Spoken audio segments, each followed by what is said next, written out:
Welcome to our YouTube channel.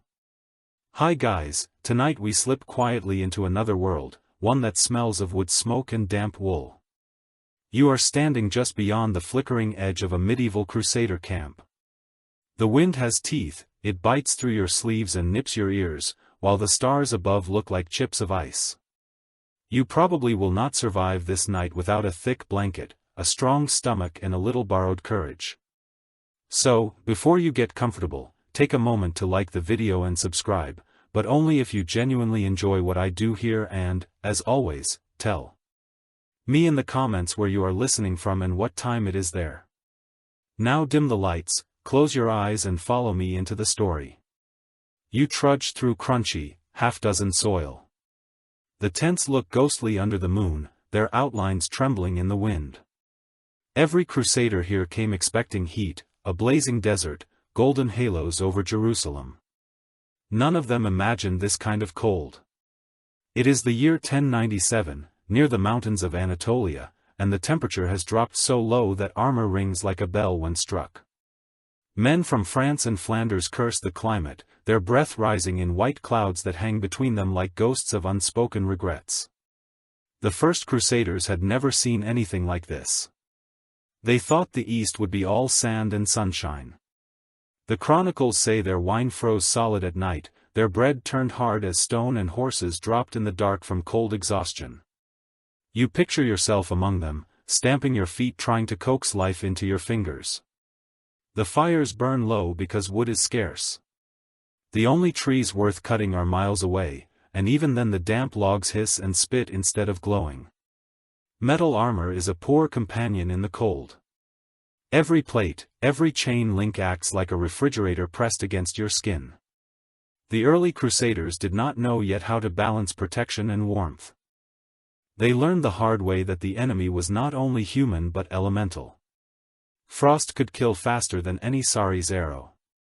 To survive, they started to stuff scraps of wool or straw beneath their bulwarks, anything that would trap a layer of warmth. Historians still argue whether this desperate improvisation inspired later padded armor designs or if it was merely a temporary act of survival that never reached home. As you wander closer to the fires, you notice the smells: smoke, unwashed bodies, the faint sweetness of roasting grain. The camp feels alive in a shivering, feverish way. Men mutter prayers through chattering teeth, some warm their hands by the embers and talk about their families back in Europe, describing warm hearths and wives who wait by candlelight. Others joke crudely, trying to laugh the cold away. It is easier to laugh than to feel your toes stiffen. A priest walks by clutching a cross, so tightly his knuckles are pale. He whispers a benediction to the men, promising that the Holy Land will reward their suffering. You can see doubt in their eyes. Faith burns bright in stories, but flickers like a candle in wind when your fingers are numb. Still for a moment, the priest's words sound like warmth itself. Some of them kneel, not out of devotion but because squatting closer to the ground shields them from the wind. The chronicles of culture of chart mention how many froze to death along the march to Antioch. You think about that. Men dying not from swords but from shivering. In their sleep, frost crept over their beards, turned their breath to ice, and in the morning they simply did not wake. Yet others survived by pure stubbornness. They wrapped their feet in cloth soaked in animal fat, sealed their sleeves with twine and shared body heat like brothers in arms. The cold forced them into an intimacy they might never admit in daylight. You feel that bond when you imagine yourself there. You hear the rustle of wool, the clink of chain mail and the crack of firewood. Someone nearby coughs and another replies with a hoarse hymn that rises slowly into the night air. It is not pretty, but it fills the silence and somehow that helps. There is something strangely peaceful about this scene. Once you let the wind's rhythm settle in your ears, the distant howl of wolves echoes from the hills. It blends with the murmured Latin prayers and the occasional neigh of a horse. You sense both danger and beauty, two sides of the same frozen coin. A fringe account written decades later insists that some Crusaders believed the cold was divine punishment for their sins, sent to purify them before they could touch sacred soil. modern historians doubt that. They suggest it was less theology and more bad logistics. After all, few medieval armies ever planned for snow in Anatolia. Still, the story lingers like frost on canvas. You imagine waking at dawn. The first light spills over the plain. Pale and indifferent, you pull your cloak tighter, stand and stamp your boots to shake off ice crystals. The cold bites, but you breathe it in any way. It smells of endurance, of history still forming beneath your feet. The Crusaders will move on soon, dragging their carts and banners southward. Some will curse the day they left home. Others will swear, the hardship brings them closer to God. You, too, start to understand both feelings at once. The cold strips everything away, until only determination remains. It is not glory that keeps you alive out here, it is stubborn, ordinary human will, the same spark that keeps a campfire glowing long after the wind should have killed it. And as the night deepens again, you find yourself listening to that faint hum of life under the stars, realizing that survival is an act of quiet rebellion. The wind grows sharper as you step farther from the firelight. Every gust carries the taste of iron and ash wrapping itself around your armor, until it feels like you are standing inside a bell made of ice. The metal hums faintly against your body, a reminder that your protection has turned into a trap. The Crusaders quickly discovered that armor could save you from arrows but invite frostbite. You shift your weight listening to the creak of frozen leather straps and the dull rattle of chain mail settling against your tunic. At first, no one thought about warmth when they dressed for battle. Armor was everything. A knight's sense of worth was forged into every rivet and buckle. But now, as you imagine yourself among them, you realize how punishing it must have been to march under a sky that dripped cold silver rain, your armor clinging to you like a second freezing skin. The air slips through every joint and soon the weight that once made you feel powerful only reminds you how human you are. Beneath it all, some soldiers tried lining theirs with wool or rags, anything that could dull the bite of metal. Others wore thin leather jerkins beneath the chain links, an early experiment in insulation. There is a strange mix of practicality and desperation in these choices. Chroniclers describe men wrapping linen bandages around their arms or stuffing straw under their breastplates. It looked ridiculous, but when your bones ache and your breath steams like smoke, pride matters less than survival. Historians still argue whether these makeshift solutions influenced later padded garments like the Lambertson. Some believe this crude layering was the origin of better battlefield design, while others insist it was nothing more than chance improvisation born of suffering. You bend down and imagine touching the frozen links. They bite your fingertips instantly, a tiny spark of pain. The metal remembers the night. Its surface shines faintly under the moon, coated in a film of frost. The clinking sound of a dozen knights shifting in their armor fills the air like a broken melody. It is the music of endurance. There are stories from the early Crusades of men sleeping in armor out of fear of sudden attack. You can almost hear the stiff joints squeaking as they toss and turn. The human body was never meant to rest beneath iron. By morning, fingers swelled, joints locked, and every breath came with a small groan. But taking it off at night was dangerous too. Raiders, wild dogs and sudden alarms meant you could die half-dressed, struggling to fasten a buckle in the dark. One chronicler from the 12th century described the sight of dawn breaking over the camp like a field of statues, the frost, their sculptor, he said. The men looked holy and horrible at once, pale faces rising from collars of steel, each one glazed with ice. You can picture it clearly, frozen eyelids, hands locked around sword hilts, as if even in sleep they refused to surrender. It was not only the cold that haunted them, but the way it crept into their weapons. Swords grew brittle, bowings snapped and shields cracked from moisture trapped in their grain. A soldier's gear, once a badge of pride, became another enemy to manage. Some melted bits of wax or animal fat over their armor to create a thin barrier against condensation. It worked for a while, though. The smell must have been dreadful. There is a curious tale told by later travelers who claimed a group of crusaders rubbed olive oil into their chain mail, believing it would keep the metal warm. It did not, of course, but it made the links gleam handsomely by firelight. Historians are uncertain whether this was vanity or superstition. Perhaps both. Humans will always look for comfort in ritual, even when it makes little sense. The cold changed the soundscape too. When men moved, their armor creaked and chimed differently, higher and thinner. In the chill air, every step echoed longer across the frozen ground.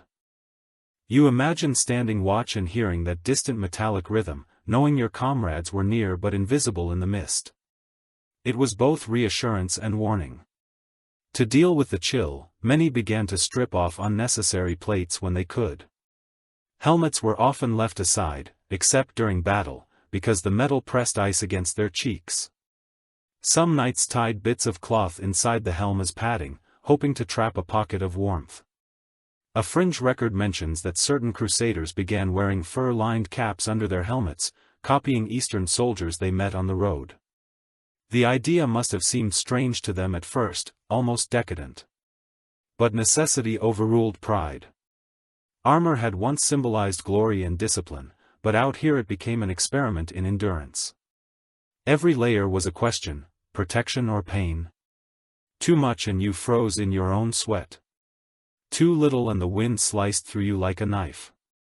You can feel that tension, that daily negotiation between safety and sanity. As the night deepens, the camp grows quieter. The faint crackle of the last fire dies away. You listen to the armor cooling, the slow fading clicks as metal contracts in the cold. The sound is almost soothing, like rain on a tin roof. You can imagine falling asleep to it, wrapped in a scratchy wool cloak, half dreaming of home. A final thought crosses your mind as you rest in that imagined camp. The Crusaders set out believing their armor made them invincible, but the cold taught them humility faster than any battle. It reminded them and you that survival depends less on faith or iron and more on how cleverly a person can adapt. You wake to a pale dawn and the faint smell of damp wool. The cold has crept into everything. Your fingers ache even before you move them and your breath leaves slow ghosts that drift into the morning mist. You glance down at your clothes, wondering how these layers will carry you through another frozen night. For the Crusaders, clothing was both a shield and a puzzle. They came from lands where winters were wet and mild, but here the chill felt different, sharper, thinner, the kind that crawled into your bones and stayed there. Most chroniclers of the age agree that wool was the Crusaders' truest ally. It could be heavy, itchy, and slow to dry, but it trapped air like a miracle. A thick tunic of coarse wool over a linen shift made the difference between endurance and misery. You imagine the soldiers pulling their tunics tighter, grateful for every patch and stitch. According to several surviving records, even nobles wore plain wool beneath their finery. When the cold deepened, the crusade leveled all ranks when the frost set in. One curious note appears in the letters of a Burgundian knight who described wrapping strips of linen around his calves before pulling on his hose, a trick he claimed to have learned from Syrian herders. The linen wicked away sweat, while the outer wool stayed dry enough to trap heat. The ingenuity of this layering might seem simple now, but for men used to armor and ceremony, it was an act of quiet adaptation. Researchers remain divided on how quickly European soldiers adopted these local methods. Some argue that they resisted foreign influence for pride's sake, while others believe they were quick to borrow any idea that promised relief. The truth probably sits somewhere in between, buried under centuries of embellishment. What is certain is that necessity taught them faster than any sermon. You picture the camp again, tunics drying on spears, cloaks hung like sails to catch the weak. Sunday, the smell of wet wool lingers, thick and earthy, blending with smoke and sweat. Each soldier learned to layer by instinct, first linen, soft against the skin to absorb moisture, then wool, thick and scratchy but alive with warmth, and finally, if fortune smiled, a cloak of fur or heavy canvas to block the wind. It was not elegant but it worked. The most trusted weavers back home had no idea their cloth would be stretched across distant battlefields, stitched and re-stitched until it looked more patchwork than garment. A few inventive souls even stuffed grass between layers for insulation. Some later historians see in this the earliest hint of quilted clothing, though others dismiss it as desperate improvisation. One obscure account tells of a group of crusaders who lined their boots with thin parchment to keep the damp out. It sounds absurd, yet parchment, when dry, formed a stiff barrier that might have spared them from frostbite. Such odd experiments reveal the blend of resourcefulness and superstition that defined medieval survival. You can almost feel their frustration as they tugged at stiff boots, muttering prayers under their breath. As you run your fingers over your own imagined sleeves, the fibers rasp faintly. The sound feels alive, comforting in its roughness. The camp around you moves slowly, men adjusting their clothing, shaking out blankets, tying hoods under their chins. Even in stillness, everyone is in motion, wrestling with the elements, one fold of fabric at a time. By midday the sun shines weakly, the wool warms to the touch, carrying the faint scent of lanolin and smoke. You think about how that same warmth would cling to a crusader's heart, half faith, half stubbornness. There is something intimate about their relationship with fabric, as if each layer represented not just protection from the world but defiance against it. A monk, writing decades later, noted that the cold humbled the proud. His words still echo in the fabric of history. For all their armor and banners, the Crusaders were taught by the simplest things: cloth, breath, and the patience to endure. You can almost hear that lesson whispering through time. As the night begins to gather again, the wind returns at dusk, sighing through the camp like an old friend. Come to test their strength once more, wool cloaks flutter, hoods draw tight and the first sparks of fire appear across the plain. The same ritual repeats: layer, bind, pray and hope that the warmth will hold till morning. It is a fragile balance, one built on every thread they owned. You feel the rough fabric brush your neck, the cool air sneaking beneath it, the pulse of your heartbeat against the cold. For a moment you understand what they must have felt, a mixture of fear and fascination, trapped between history and the elements, surviving one breath at a time. The camp spreads like a patchwork city of cloth and rope. From a distance it looks almost peaceful, a sea of pale tents swaying gently under a gray sky. Up close, you can smell the dampness of canvas, the musk of leather ties and the faint sweetness of straw packed beneath sleeping mats. This is where the Crusaders learned what it truly meant to live between battles, huddled beneath fabric walls that groaned and flapped with the wind. Most chroniclers of the period agree that Crusader tents came in all shapes and tempers. The nobles slept under large pavilions, some striped with faded color, held up by wooden poles scavenged from broken wagons. Common soldiers shared low, conical shelters patched with whatever scraps they could find. A few accounts even mention that men would dig shallow pits and stretch hides across them, turning the earth itself into insulation. It was not beauty they built here but survival. A curious entry in a knight's journal from the First Crusade describes tents frozen solid overnight, their canvas stiff like carved stone. The men had to light fires around the edges just to make the fabric pliable enough to fold. You imagine that scene vividly, smoke curling upward while tired hands tugged at ropes stiff with frost. The air must have smelled of scorched linen and wet ashes. Experts remain divided on how effective those early tents truly were. Some argue that the canvas used was too thin to keep out the chill, while others suggest layers of felt or animal hide gave surprising warmth. The evidence, like the fabric itself, has weathered with time, but there is little doubt that the Crusaders became skilled improvisers when the wind screamed through camp. They built low stone walls around their tents, stacked shields as barriers or draped cloaks over gaps to block drafts. You can hear it now, the sound of rope creaking under tension, stakes tapping into frozen ground, curses muttered through chattering teeth. The work of pitching a tent in winter was almost a battle on its own. A single slip, a broken peg and the fabric would collapse, burying exhausted men under wet folds of misery. Yet somehow they managed every night, rebuilding their fragile shelters with the patience of those who had no choice. One strange detail appears in the writings of a genomes merchant who followed the armies. He claimed that some crusaders carried small copper bowls which they heated with coals, placing them inside tents for warmth. The idea feels oddly modern, though it likely filled the air with smoke and the constant risk of fire. Still, the thought of that dim red glow flickering beneath canvas has a certain comfort to it.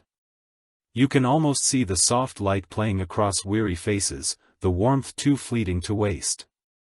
According to most medieval sources, a knight's tent was a symbol of his rank, sometimes even painted with his coat of arms. Yet under the frost all colors faded.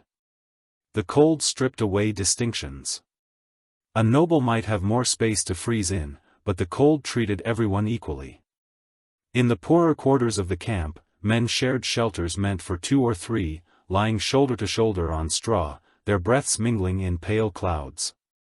A lesser-known note from a later crusade mentions that tents were occasionally lined with horsehair fabric. It was rough and unpleasant but provided excellent insulation.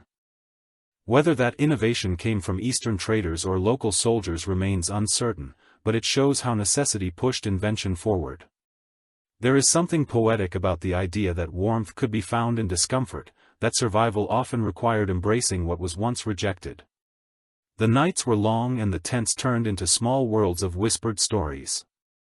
You can almost hear them now, soft voices under the wind, the murmur of prayers, the clink of a cup passed hand to hand. The cold outside seemed endless, but inside those cramped shelters, human warmth gathered like a second fire. Some men hung charms over their entrances, bits of bone or crosses carved from wood. Others etched symbols into the fabric, convinced it would keep spirits away. Modern researchers have noted that the layout of crusader camps often followed military order. Yet at night, lines blurred. Soldiers dragged their tents closer together, forming clusters for warmth and companionship. The geometry of strategy softened into the shape of community. The wind might shake the walls, but the laughter and quiet conversation inside reminded them that they were still alive. As the wind howls, you crouch near one of these tents, the fabric trembles but holds. The light from a nearby fire flickers through the seams, painting moving shadows on the inside. For a moment it feels like the whole camp breathes as one, the sound of hundreds of lives straining together against the cold. If you close your eyes, you can almost feel the texture of the canvas under your palm, rough and solid, a small defiance against the vast chill of the world beyond. The Crusaders did not have modern tents or sleeping bags, but they had persistence stitched into every seam. Each night was a test of endurance, each morning a quiet victory.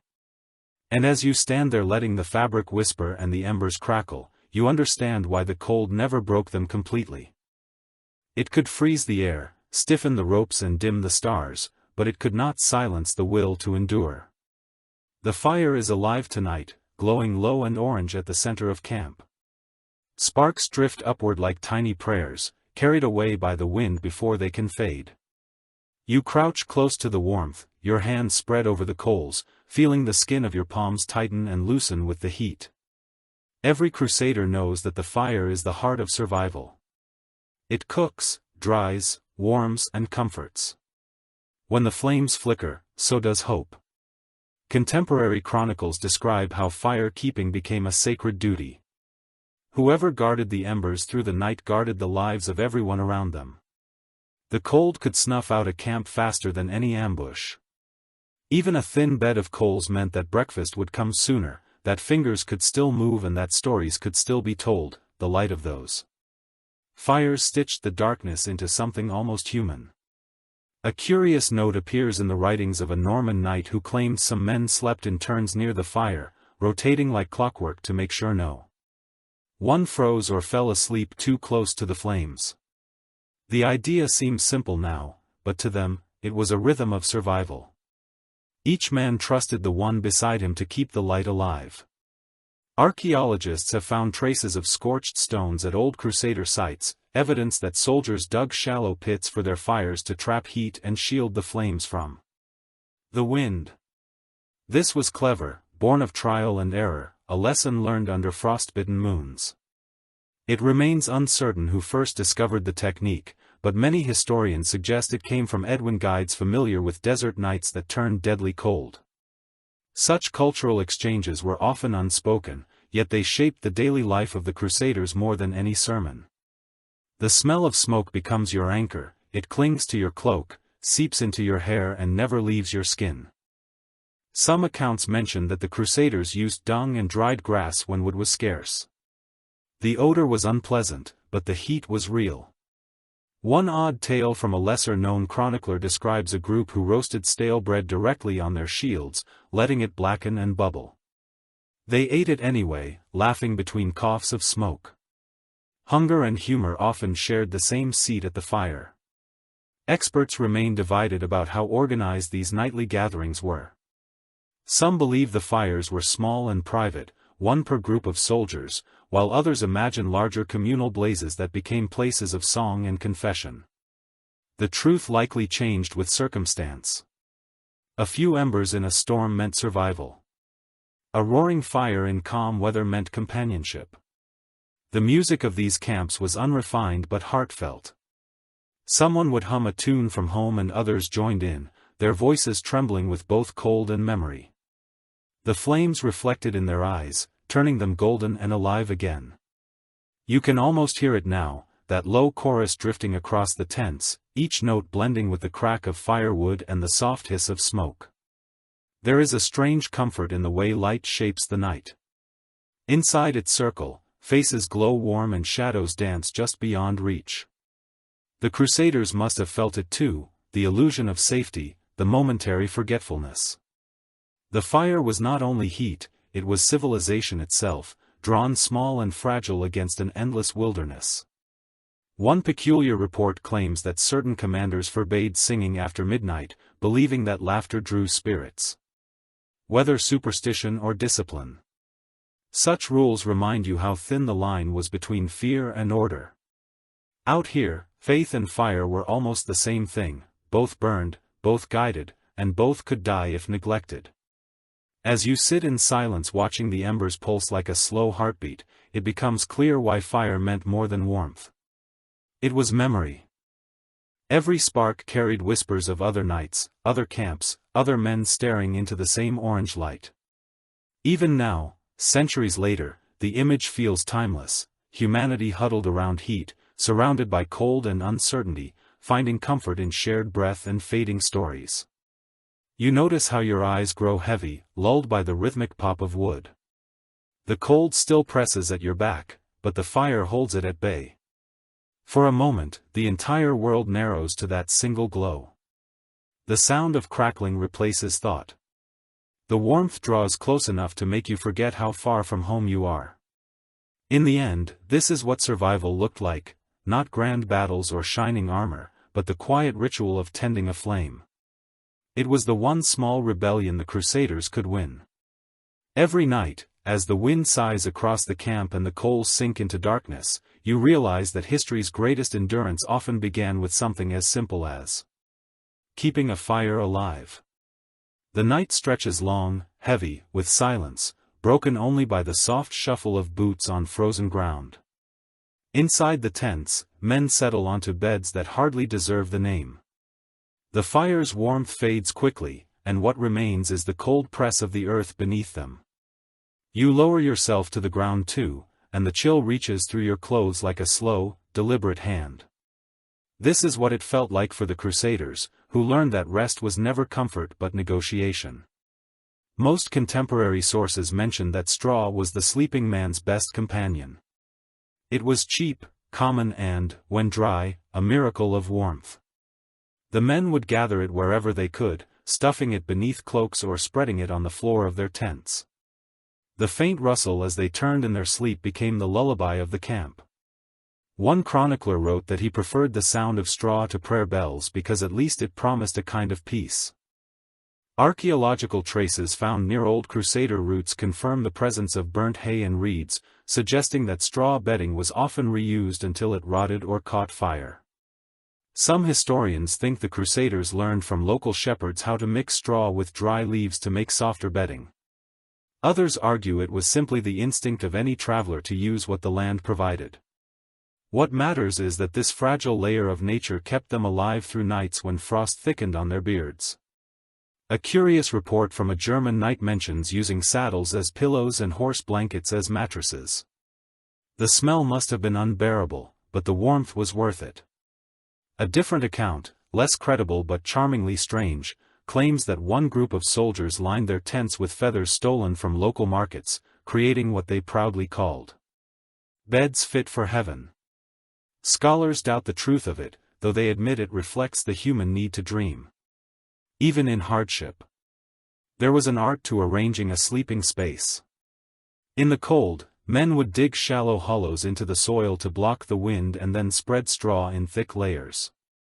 Cloaks went on top and sometimes a spare tunic or a saddle cloth doubled as a blanket. If you picture it now, you can see the faint steam rising from rows of sleeping bodies, the collective warmth forming a cloud above them. The smell of sweat, damp wool and straw fills the air, pungent but somehow comforting. Experts remain divided about whether the Crusaders carried bedding from Europe or made it all along the way. Some suggest they began with linen sheets and blankets that were quickly abandoned as impractical. Others believe only nobles could afford such luxuries. For most soldiers, sleep was a trade between exhaustion and frostbite. They rested when their bodies gave in, not when comfort allowed. One obscure manuscript from a monastery in Antioch notes that a few men stuffed old tunics with straw to create crude sleeping mats. It is one of those tiny details that brings history close enough to touch. You can almost hear the whisper of fabric as it's filled, the soft rustle as someone settles down and sigh into the cold air. It is a small act of defiance, this attempt to soften the world even a little. The ground itself was never still. Rain turned it to mud, frost made it unyielding, and sometimes snow gathered in pale drifts. At the tent entrances, crusaders would stamp and shovel, muttering under their breath, before lying down again on ground that refused to care about their suffering. Yet despite it all they slept. Sleep came like surrender, heavy and absolute. Occasionally, the lucky few shared warmth with animals. Horses, mules and dogs slept nearby their breath, creating pockets of heat. A knight might lean his back against his horse's flank for warmth, whispering into its mane before drifting off. There is something tender in that image, a moment of quiet understanding between two creatures enduring the same night. A lesser-known fact found in later accounts suggests that soldiers often removed their boots before sleeping, no matter the cold, because frostbite was worse when sweat froze. Inside leather. They would hang the boots near the fire or under their cloaks to dry. It was one of those small lessons learned through pain, passed from veteran to recruit in murmured advice. When you close your eyes now, you can feel the rough straw pricking your palms and the faint hum of life. All around the cold, nor at the edges of your body, but the core remains warm, protected by layers of cloth, straw and shared breath. The camp sighs in unison, 1,000 quiet hearts beating in rhythm beneath a frozen sky. The night deepens. The wind moans softly, brushing against the tent walls like a ghost searching for entry. Somewhere, a soldier turns in his sleep and mutters a name. The sound fades, leaving only the rustle of straw. You breathe deeply, letting that sound lull you to for a few fleeting hours. Even war makes room for rest. The air grows still and the camp lies wrapped in shadow. A few fires still flicker their glow, touching the edges of 100 cloaks drawn tight around tired bodies. You pull yours closer, feeling the weight of the fabric settle over your shoulders. It smells of smoke and travel, damp at the hem and coarse against your skin. Tonight you begin to understand why the cloak was more than an accessory for a crusader. It was identity, armor and blanket. Allison. Most medieval chroniclers agree that a soldier's cloak was among his most prized possessions. It carried warmth, color, and meaning. Knights of different orders wore distinct hues, the white of the Templars, the black of the hospitals, the red of certain noble houses. But under the stars all cloaks turned the same shade of shadow. Drawn close against the night, the symbolism faded when frost came. The cloak's first duty was not glory but survival. There is a curious note in a Frankish letter describing how soldiers soaked their cloaks in oil or fat before long marches to repel rain and wind. It worked only partly, leaving behind a rank smell that clung for days, but it made the fabric heavier and more resistant to cold gusts.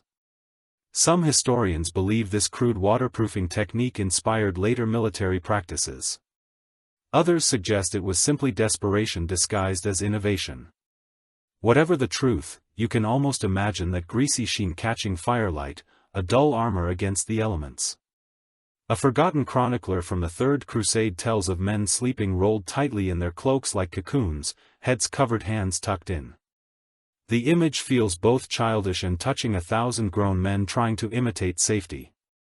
He wrote that in the morning, frost coated the outer layers so thickly they crackled when shaken. Yet inside the warmth endured just enough to keep breath visible. Researchers continue to debate the quality of these cloaks. Some claim they were made of dense wool imported from Flanders or Italy. Others argue that local weavers near the port supplied rougher, cheaper versions. The surviving fragments from later centuries show weaves so thick they could almost stand upright. A cloak like that was not fashion, it was shelter that followed you everywhere. You can hear the sound it makes in your imagination, a soft brushing against armor. As men move, a rhythmic flap as they walk through the wind. Every fold holds a story. The edges are torn where horses have stepped, the corners burnt from stray sparks, the collar darkened by sweat. These small imperfections became a record of endurance. One curious footnote mentions that some crusaders slept in pairs. Their cloaks spread together to form a single blanket. It was practical rather than affectionate, but it carried an intimacy rarely spoken of. In the shared space of a cloak, warmth passed like a secret. There was no shame in survival. According to most accounts, even leaders like Godfrey of Boulogne or Richard the Lionheart prized their cloaks more than ceremonial robes. A noble might own silks for council and fur for ceremony, but when night fell he reached for wool. The cloak blurred the line between rich and poor. Around the fire, every man looked the same, weary, wrapped and watching the smoke drift upward. There is a peculiar legend about a knight who lost his cloak during a storm and tried to sleep wrapped only in his banner. The wind shredded it before dawn, leaving him shaking and humiliated. Some storytellers use the tale as a moral about pride, others as a simple warning. Banners are for glory, not warmth. Whether it happened or not, it captures the truth that faith and fervor could not replace a good piece of fabric. Archaeological finds near ancient encampments occasionally reveal cloak pins and bronze brooches, corroded but still recognizable. They remind you that even in hardship the Crusaders cared about detail. A decorated clasp could make a man feel human again. To fasten your cloak was to declare quietly that you still belong to the living. When the wind rises again, you feel it tug at the edge of your cloak. You draw it tighter, wrapping it around your knees. The wool grows warmer with every breath trapped beneath it. It carries the faint rhythm of your heartbeat, a small reassurance in a restless world. The night deepens and the camp murmurs like a dreaming beast. Hundreds of cloaks rustle at once, whispering against the cold. You listen to that chorus, a soft percussion of survival. In this sound you realize that comfort is never given freely. It is earned with patience, shared with trust and remembered through fabric that holds the scent of fire and time. The night is deep now, the kind that swallows sound and bends the stars closer to the earth. You hear faint breathing from every side of the camp, a chorus of sleepers wrapped in cloaks, stretched on straw. Yet somewhere among them, a soft snort and shifting weight break the stillness. You turn toward the edge of the firelight and see the silhouettes of animals, horses, mules, and a few shaggy dogs, each one exhaling little clouds of steam into the freezing air. Their presence is more than practical. Out here, animals are warmth made flesh. Most surviving accounts confirm that Crusaders kept their beasts close at night. Horses were tethered near the tents, sometimes even sharing partial shelter. The body heat of a horse could lift the temperature of a small tent by several degrees, a fact the soldiers learned quickly and never forgot. You picture a weary knight leaning against his mount, both wrapped in exhaustion, both breathing in time. A strange companionship born of shared endurance bound man and beast together in ways that books rarely describe. An obscure diary from a camp outside Antioch mentions that soldiers sometimes draped spare blankets over their horses' backs at night to prevent frost from stiffening the animals' muscles. It was a gesture both compassionate and selfish, for a frozen horse could mean death on the march. Archaeological studies of horse gear recovered in the Levant suggest that wool or felt padding was often used under saddles, doubling as insulation. The evidence fits with these descriptions, small fragments of care hidden beneath the machinery of war. A curious note from a later chronicler tells of soldiers sleeping side by side with their dogs, particularly the large mastiffs used for guarding the camp. The animals' fur trapped heat and their loyalty offered a sense of safety. One chronicler described it almost tenderly, writing that a faithful hound made finer company than any candle. The image is intimate, even gentle. You can almost feel the slow rise and fall of the dog's body against a sleeping soldier's back, the heartbeat, steady and familiar.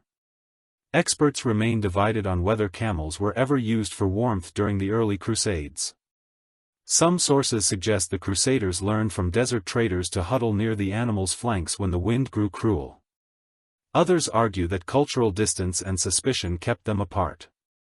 Still, you can imagine the temptation, a massive creature radiating heat in the icy night, breathing like a furnace. Whether or not they dared, the idea lingers like a whisper of possibility. Animals gave more than warmth. Their quiet presence offered rhythm. The snort of a horse, the soft click of hooves shifting in the mud, the gentle sigh of a mule resting its weight, all these sounds lulled men to sleep. In a world of uncertainty, the steadiness of a beast's breath became proof that life endured. A camp without animals felt empty, lifeless, as though the heartbeat of the army had stopped. One strange detail appears in a letter from a priest traveling with the armies. He claimed some soldiers whispered prayers to their horses before sleep, asking God to guard their strength and keep their hooves sound. It sounds superstitious, but perhaps it was simply gratitude disguised as ritual. The same men might have brushed frost from their horses' nostrils in the morning, speaking softly as if to a friend. When you walk between the lines of tethered animals, you can sense the warmth in the surrounding air. The smell is heavy, sweat, manure, straw, but strangely reassuring steam rises from their bodies, curling into the dark. Some Crusaders probably envied them, their thick coats and simple acceptance of the cold. To sleep beside such warmth was a privilege few mocked. A lesser-known account from an Italian observer claims that the Crusaders believed their horses could sense approaching frost before humans did, stamping and huffing restlessly hours before the temperature dropped. Whether that was myth or observation remains unclear, but it gave the soldiers one more reason to keep close to their mounts in the uncertainty of the wild. Every sign felt sacred. You stand quietly now, listening to the rhythm of the animals. Their warmth is a kind of music, low and pulsing, it mixes with the faint murmur of distant prayers and the crackle of dying fires. The cold presses around the camp, but the living heat at its center refuses to yield. The beasts shift and breathe, their bodies radiating steadiness, while the stars above seem frozen in place. It is humbling to think that so many lives, so many dreams of holy conquest depended on creatures that asked for nothing more than food, touch and rest. They carried the Crusaders by day and kept them alive by night. In return, they received the small mercy of being treated, at least in those hours, as companions rather than tools. You linger beside a horse, now hand resting on its neck. The skin quivers beneath your palm, warm and alive. The world feels smaller here, the wind less cruel. In this shared warmth, the distance between species disappears. All that remains is survival and a fragile, wordless understanding. Beneath the frozen stars, the night has settled into that slow rhythm where hunger and fatigue weave together. Around the camp, fires sputter softly, releasing the faint smell of broth and scorched grain. You crouch near one, your hands cupped around a dented iron bowl. Inside a thin soup ripples in the heat little more than water, salt and whatever scraps could be spared. It is not a feast, but it is life. For the Crusaders, warmth did not only come from cloaks or straw. It came from within, in the form of food that promised strength and a little hope. According to the most reliable chronicles, their diet during campaigns was a grim affair of bread, dried peas, salted meat and wine diluted with water. When rations ran low, they ground acorns or roots into coarse flour, shaping rough cakes that baked in the embers. One soldier wrote that the taste was so bitter he prayed for hunger instead. Still, when the night air turned sharp and frost began to cling to the pots, anything hot felt like grace. A curious detail from a soldier's letter mentions that they often added pepper, cumin or cinnamon, traded from local merchants, to disguise the staleness of rations. The spices, rare and costly back home, became a quiet comfort in the freezing dark. Some historians suggest that this mixing of Western and Eastern ingredients marked one of the earliest culinary fusions born of war. Others claim it was pure necessity, not taste that guided their hands. Either way, the steam rising from those makeshift stews carried a scent both foreign and familiar. You imagine dipping a crust of bread into the broth, feeling the warmth spread through your fingers before it reaches your stomach. The simple act of eating becomes something meditative. The sound of spoons tapping against metal echoes softly around you. There is laughter here too, faint and tired, but genuine. For a moment the cold loosens its grip. Some contemporary records note that knights were expected to share meals with their squires and servants during the harshest conditions. Hierarchies blurred when everyone shivered. A noble's pot might be larger, but its contents were much the same: beans, bread and whatever could be hunted or begged from the land. The firelight made equals of them all. A lesser-known report tells of soldiers brewing hot wine mixed with honey and herbs. It was said to warm the blood and dull the ache of the cold. A monk traveling with the army scolded them for their indulgence, calling it liquid sin. But by the next winter he was drinking it too. There is something deeply human in that image, faith yielding to the need for comfort, doctrine softened by frost. Archaeological digs near old Crusader routes have uncovered fragments of cooking pots blackened by years of use, often mended with bits of lead or copper. These small relics tell their own story of endurance. The same pot might have boiled hundreds of meals, each one shared among men who dreamed of home but settled for heat and company. When you touch the rim of such a vessel in a museum today, you can almost feel the ghost of that warmth beneath your fingertips. An odd rumor recorded in a later chronicle claims that during one particularly cold season, soldiers roasted frozen wine into slush and ate it like snow. Modern historians doubt the story, but it reflects something true about the human instinct to make humor out of misery. To joke about one's hunger was a way to keep despair at bay. Experts still discuss how the Crusaders managed to find enough fuel to cook each night. Some think they traded with local villagers for wood and charcoal. Others believe they burned dried dung mixed with straw, a technique likely borrowed from nomads. The smell must have been unforgettable, but it kept the fires alive. In the end, practicality defeated pride. Every time as you lift the bowl to your lips, the taste is plain but honest. The warmth moves through you, slow and patient, until your fingers stop trembling around you. Others do the same, their faces lit by the amber glow of the coals. There is a shared stillness now, a fragile peace born from full bellies and shared exhaustion. One chronicler described how, after meals, soldiers would sit in silence and stare into the fire, each lost in thought. Some prayed quietly, others rubbed their hands together, whispering that the warmth was proof of divine mercy. Whether from faith or fatigue, that feeling spread through the camp like smoke. The meal was never enough, but it always mattered. The last sip of broth slides down your throat, leaving a trace of salt and ash. You set the bowl aside and listen to the night. Breathe again. The cold waits just beyond the circle of fire. Light, patient as time, but for now it does not win. The heat from your stomach radiates outward a gentle pulse of life, and as your eyes grow heavy, you realize that warmth, like faith, does not need abundance. It only needs persistence. The night thickens until the stars seem to shiver in their places. Around the camp, the glow of small fires burns low and the sound of metal fades. You crouch beside a dying flame, watching a soldier coax it back to life. He breathes gently, then feeds it a few thin sticks, patient as a craftsman at his trade. Fire making in this world is not a luxury, but a skill as vital as swordsmanship. Contemporary accounts reveal that early crusaders often struggled to start fires in the damp climates of Anatolia and northern Syria. Matches did not exist, and flint and steel were their constant companions. A knight might strike his blades back against a stone, hoping for a single spark to catch in a wad of dry grass or shredded cloth. It was a task that demanded calm hands and stubborn will, especially when the wind turned cruel. A curious entry from a chronicler in the First Crusade mentions that some soldiers carried bits of charred linen, known as tinder cloth, tucked into leather pouches to stay dry. One flick of the flint could ignite, its soft edges glowing red like a captive ember.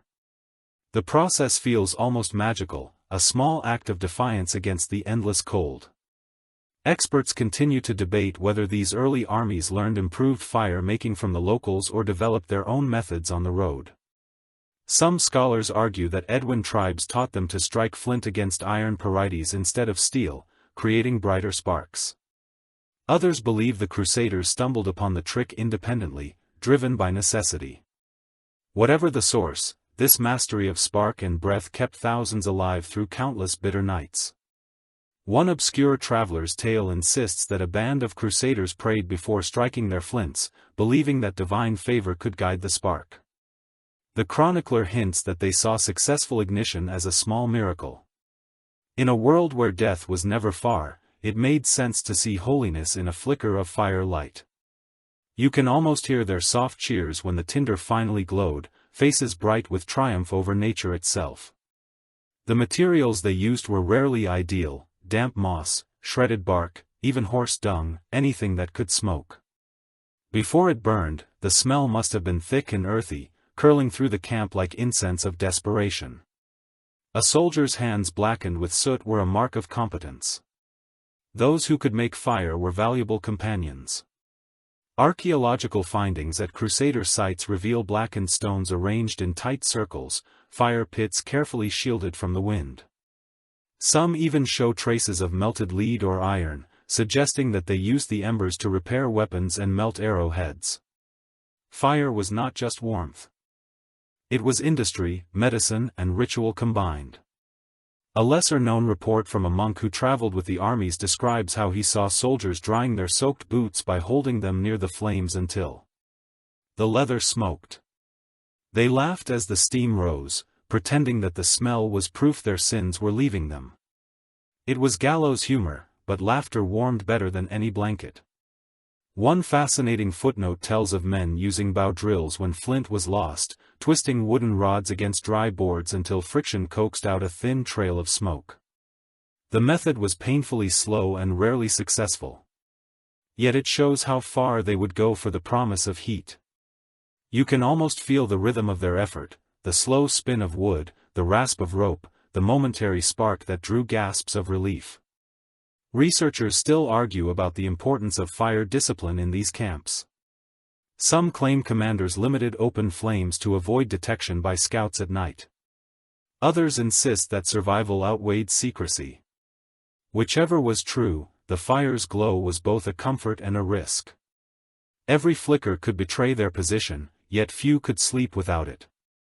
Imagine the quiet joy when the first flames caught properly. The fire licking upward, painting faces, gold men stretched their hands toward it, murmuring prayers or simple sighs of pleasure. The hiss of damp wood, the smell of smoke and the slow crackle became the soundtrack of safety. A curious superstition recorded in later years claimed that sparks jumping from the fire carried omens. If one landed on your cloak without burning a hole, it was a sign that you would live through the next battle. Whether anyone truly believed it or simply needed something to hope for is unclear. But around that firelight, every superstition found a place to breathe. You sit back, feeling the warmth, kiss your face while your spine chills in the wind. The contrast is sharp but comforting. The fire pops again, scattering a few glowing embers into the dark. They fade almost immediately. Yet for that instant the camp feels alive, defiant, human. The spark, however brief, reminds you that even in the harshest winters of history, survival begins with something as small as light meeting breath. The fire burns lower, now a small circle of glow in a world of gray. You sit close enough to feel the heat on your knees, but the wind still finds your back around. You men settle into huddles of bodies drawing close until breath and warmth mingle. You realize how strange it must have been to rely on one another in such an intimate way. In battle, they fought shoulder to shoulder, but in the cold, survival demanded something softer. According to most records, Crusaders often slept in groups to conserve warmth. A dozen soldiers might crowd into a single tent or form tight clusters under shared cloaks. It was not comforted they sought, but body heat. The warmth of another human was more reliable than any fire. Even the proudest knight set aside rank at night, pressing close to squires or servants if it meant surviving until dawn. A curious letter from a priest who joined the march describes the sight of armored men lying together like brothers, the steam of their breathing rising through the tent seams. He wrote that the sight moved him more than any sermon. At that moment, hierarchy melted and all were simply fragile bodies longing for warmth. Modern scholars often point out that such closeness prevented not only frostbite but loneliness. Companionship mattered as much as insulation. After long days of hunger and fear, human contact grounded them. You can picture it now, a soldier murmuring half-remembered prayers, another laughing quietly at some old joke, both drifting towards sleep while their shoulders touch.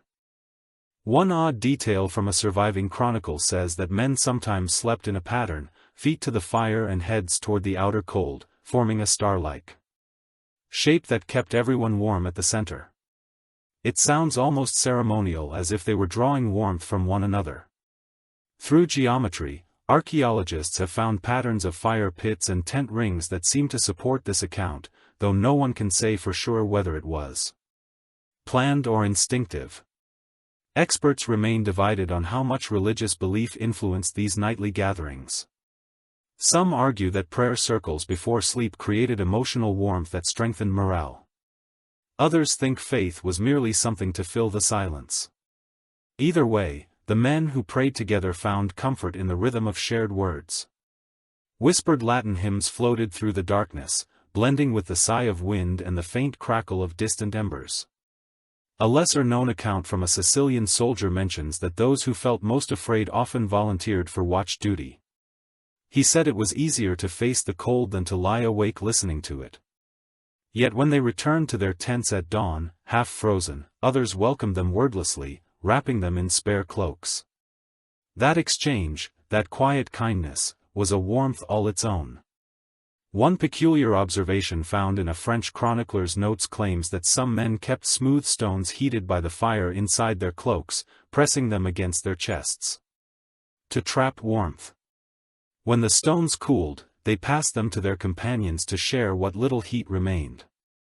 The gesture feels profoundly human, a small ritual of giving in a world where little could be given. The cold, in its cruelty, forced closeness. It blurred the boundaries between soldier and stranger, between Christian and ally from foreign lands. Historians still discuss how these nightly gatherings fostered a sense of unity that carried them through later battles. Perhaps this was how loyalty was truly forged, not on the battlefield, but in shared breath beneath freezing canvas. The sounds of the night deepen around you. Now.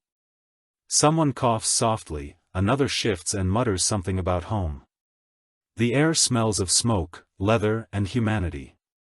Beneath it all runs the steady rhythm of breathing, a communal heartbeat keeping time against the cold. You lean back slightly, feeling the weight of exhaustion pull at your eyes. The warmth is faint, but it is enough. There is a tender irony in all this. Men who had come to fight for heaven learned to survive through the simplest act of human contact. It was not divine fire that saved them most nights, but the warmth of another soul pressed near you. Imagine the priest writing by candlelight, realizing the same truth as he watched them sleep. That salvation sometimes looks like two hands sharing one cloak. The wind outside stirs again, testing the seams of the tents. A few sparks leap from the nearest fire, bright and brief. Inside, bodies shift but stay close. The night belongs to the cold, but warmth has found its place in the stillness. You sense that this shared heat is not only survival, it is a kind of quiet grace. Morning comes reluctantly, dragging a pale gray light across the camp. Frost clings to the edges of cloaks and to the ropes of the tents, turning them into delicate sculptures of ice. You rise slowly, feeling the stiffness in your joints and the ache behind your eyes. Around you, others do the same, stretching, coughing, stamping their feet to remind their blood to move again. The cold has a way of showing what the body is made of, and for the Crusaders that lesson was written in pain. Most accounts from the period mention the toll the chill took on their health, fingers blackened, toes cracked and faces blistered from the bite of frozen wind. The chronicler culture of chart described men whose breath froze inside their beards until the hair snapped like twigs. Frostbite was an invisible enemy, creeping up slowly, numbing first the skin and then the will to keep moving was the only medicine. A curious record from a monk who traveled with the armies tells of improvised cures that sound more like acts of desperation. Soldiers rubbed snow on numb limbs to restore circulation or plunged their feet into cold water to test whether they could still feel pain. It was a crude test for life itself. Some smeared animal fat over their hands before marching, convinced it formed a magical barrier against the frost. Whether superstition or instinct, it sometimes worked well enough to make them believe. Modern scholars examining these accounts still argue about what the Crusaders knew of frostbite and hypothermia. Some believe they recognized the signs intuitively, even without medical language. Others claim they confused it with divine punishment, interpreting the blackening of flesh as a mark of sin. Both views might hold a little truth, for medieval medicine often mixed faith with guesswork. An unusual note from a later chronicler describes soldiers carrying small cups of heated wine to press against their cheeks or fingertips. The warmth would fade within minutes, but for that brief time it brought life back to their skin. You can imagine the comfort of it, that fragile relief before the wind stole it again. The same text warns, almost humorously, that those who lingered too long near fires risked burning one side of their bodies while the other stayed frozen. There was no balance, only endurance. Some experts think the constant swing between heat and cold weakened their immune systems. Fever spread easily through the camps, carried by exhaustion, poor sanitation and the damp ground they slept on. A single cough could turn into a lasting sickness. Yet even while fevers rose, the marches continued. A soldier, too weak to stand, would be loaded onto a cart if he was lucky. If not, he would be left behind with a prayer. A curious anecdote preserved in a letter to a Venetian noble tells of a surgeon who used heated stones to warm the chests of sick men, covering them with cloaks and murmured blessings. The writer swore that it saved lives. Though it might simply have offered comfort, the gesture itself mattered as much as the cure. Archaeologists studying Crusader cemeteries in the Levant have found evidence of respiratory infections and joint diseases consistent with exposure to damp and cold. These findings echo the written reports grounding the legends in human fragility. The men who dreamt of holy conquest were, in the end, bodies fighting weather as much as enemies. One forgotten manuscript hints that some soldiers believed the scent of certain herbs could ward off illness. They carried sprigs of rosemary or thyme tucked into their belts. When the wind blew, the smell mixed with the campfire smoke, filling the air with a faint, clean sharpness. Perhaps it was placebo, or perhaps it truly lifted spirits. In a world where medicine and magic often overlapped, hope itself was a remedy. You picture the morning after a freezing night, soldiers sitting around small fires rubbing their hands, sipping broth, examining cracked skin. They joke about their misery because laughter makes the pain bearable. Behind them, a healer tends to a man whose fingers have turned gray. She hums softly as she wraps the hand in cloth warmed over the fire. The smell of burnt fabric drifts through the air. Researchers remain divided about the role of women healers in the early Crusades. Some say they were essential, others that they were rare exceptions. But the few who were there likely saved more lives than the sword ever did. They used oil, wine and wool to dress wounds, sometimes whispering prayers as they worked. Their quiet presence was a thread of gentleness woven into the harsh fabric of war. As you breathe in the imagined cold air, you realize that every cough, every trembling hand, every scar carried a kind of nobility. These people fought not only battles of faith but battles against their own limits. The cold stripped away pretense and left only what was real, the instinct to live, to heal, to keep moving, no matter how much it hurt. The sun struggles higher. It's light, thin and distant, but it is enough to make the frost shimmer. The camp begins to stir again. Somewhere a soldier laughs at the sight of his own frozen beard, snapping the ice from it like a trophy. The sound is rough, but alive. Against all odds, life continues to hum beneath the frost. The air warms slightly as the sun climbs, though its light feels weak, stretched thin across the surrounding landscape. The camp begins to stir, the sound of clanking pots and creaking armor rising slowly like a morning hymn. You walk between rows of tents and notice how the soldiers' clothing looks different now. Patterns and colors that once spoke of Europe have blended with fabrics and shapes borrowed from the East. Necessity and curiosity have changed the way they dress and perhaps the way they think. According to several surviving letters and journals, the Crusaders gradually adopted local practices to survive the unfamiliar climate. They learned that the deserts could freeze at night and burn by day, and so they sought clothing that could adjust to both extremes. Many began wearing lighter tunics of linen beneath their wool layers, a combination first seen among Syrian merchants and Edwin travelers. The linen cooled the skin during the day but when covered, properly held warmth at night. Archaeologists later confirmed this adaptation through textile fragments found in former encampments, their weaving patterns clearly Middle Eastern in origin. A curious note from a chronicler writing decades after the First Crusade mentions that the soldiers called these new garments sari shirts, not out of insult but out of admiration. The fabric was softer, the weave tighter, and the design allowed air to circulate without losing heat. Over time, even knights who once mocked foreign habits began to copy them. Historians see this as one of the earliest examples of cultural exchange born from simple survival rather than conquest. One intriguing detail recorded by an Italian observer tells of soldiers trading their heavy European boots for leather slippers modeled after local styles. They claimed the lighter shoes kept their feet warmer by allowing movement and flexibility. The same account describes how some crusaders began wrapping their heads in scarves or turbans against the chill wind, an idea that likely saved lives. At first, it scandalized priests, who saw it as a betrayal of European identity. Yet before long, even some clerics were seen wearing them during dawn prayers. Researchers remain divided about how quickly these Eastern influences took hold. Some argue that Crusaders clung stubbornly to their old ways for years. Others believe adaptation came almost immediately driven by sheer need. The evidence suggests both truths coexisted, pride held fast until frostbite loosened its grip. Then practicality took over. One obscure but fascinating record tells of Arab tailor traveling with the Crusader armies, repairing clothing and teaching them how to reinforce seams against cold winds.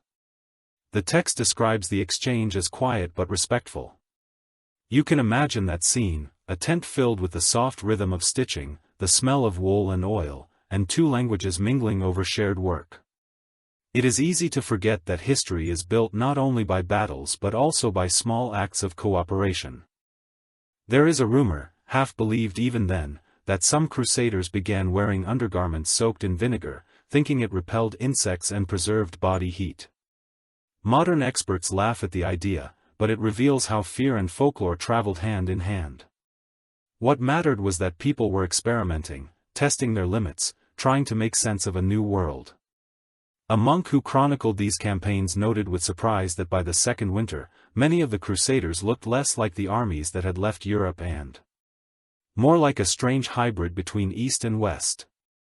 He wrote that their cloaks hung differently, their colors softened to earth tones, and their garments were trimmed with patterns inspired by local embroidery. He saw in this a kind of quiet transformation, the merging of two traditions born of hardship. Archaeological findings support his observation. Fragments of dyed textiles and metal clasps unearthed in modern Syria and Turkey show styles common to both European and Levantine craftsmen. Historians now view this blend as evidence that the Crusaders were far more adaptive than once believed. They borrowed what worked and left pride to the preachers. One curious anecdote from a soldier's memoir tells of a knight who refused to wear local garments until one freezing night forced him to accept a wool-lined robe offered by an Armenian guide. The next morning he declared it a divine invention and swore he would never remove it again. His companions teased him, but by the following week half his unit had found similar robes. Change often begins with one man, too cold to care about appearances. Even the colors of the camp shifted. Early Crusader banners of bright red and white faded to browns, tans and deep blues borrowed from local dyes. The wind carried scents of new cloth, olive oil and foreign spices from the markets where these materials were bought or bartered. The mingling of cultures was not polite or planned. It was survival written into fabric. As the sun dips lower again, the chill returns. You pull your imagined cloak tighter and feel the blend of textures against your skin, the roughness of European wool layered with the smooth linen of the East. It is soft where it once scratched, strong where it once tore. The Crusaders learned this too, that warmth could be found not only in the fire but in the wisdom of those who had faced the same cold long before them. The evening wind whispers through the camp, rustling the newly mended garments hanging to dry. Each one tells a story of change, of pride surrendered to practicality, of two worlds stitched together by needle thread and the will to endure. The camp quiets again as dusk gathers the last light, turning the tents to faint shapes in the haze. You notice how some glow with steady firelight, while others stand cold and dark. Inside, each one lives unfold in vastly different ways. A knight recipes on a cushion of folded cloaks, sipping warm wine from a putter cup. A peasant soldier outside gnaws on stale bread, his back pressed to the same earth that chills his bones. The same crusade, the same cold, yet two very different worlds. According to most chronicles, the divide between noble and common soldier was clear even when frost blurred everything else. Knights brought supply, wagons filled with spare clothes, bedding and servants who could fetch wood or tend the fire. They sometimes owned tents large enough to host small councils, lined with fabric thick enough to hold warmth. Meanwhile, the common men slept under thin canvas or open sky, sharing straw and shivering through the long hours, still both woke with the same frozen breath on their lips. A curious letter from a squire named Elaine describes how his master's tent had rugs taken from a merchant caravan. The rugs were coarse but luxurious compared to bare ground. Allah wrote that when his master slept, the servants curled at the edges of the rugs to catch the leftover warmth that escaped from the knight's body. That detail, small and human, says more about the social order than any sermon ever could. Archaeological evidence from Crusader camps supports this uneven comfort. Remains of decorated tent poles, bronze buckles and fragments of embroidered cloth appear alongside crude iron nails and plain leather scraps. Scholars use these finds to paint a vivid picture of hierarchy surviving even in hardship. Some experts note that in the coldest conditions the noble tents acted as centers of warmth for the camp, with servants constantly fetching coals to feed the fires. Inside. One strange detail recorded by a chronicler from the Second Crusade claims that certain knights paid peasants with food or coin to sleep beside their tents as windbreaks. The image feels absurd, almost cruel. But perhaps it was simply another form of trade in a world where warmth was the only true currency. Whether it actually happened or not remains uncertain, but the story reflects how power shaped even the simplest acts of survival. Researchers continue to debate how deeply class distinction influenced morale. Some argue that shared danger softened the divisions between ranks. Others insist that resentment simmered quietly beneath the surface, waiting to ignite. A monk, writing after the siege of Antioch, observed that hunger and cold made all men equal by dawn, yet pride returned with daylight. His words ring true even now. One peculiar record speaks of a knight who, out of pity or loneliness, invited a handful of foot soldiers to share his tent during a snowstorm. They ate, drank and prayed together until morning. When the storm passed, the soldiers refused to leave, joking that their loyalty was now sealed by shared warmth. The tale became a kind of legend, told as proof that mercy could survive even in war. Whether it truly happened or not, you can imagine the glow of that tent against the frozen dark. Not all nobles were so generous. Some chroniclers mention fights over firewood where squires of wealthy lords drove off common men trying to steal logs. Others describe tents guarded at night to keep desperate soldiers from crowding too close to the heat. Yet occasionally, necessity forced unity. When a storm tore through the camp or frost threatened to kill, the barriers between ranks dissolved like ice under flame for a few hours. Everyone breathed the same cold and prayed for the same dawn. A forgotten fragment from a Byzantine source records a curious habit among the Crusaders. Nobles often carried scented oils or spices to mask the smell of damp wool and smoke. The poorer soldiers teased them, calling them perfumed pilgrims. Ironically, the oil sometimes helped to coat the skin against dryness and frost.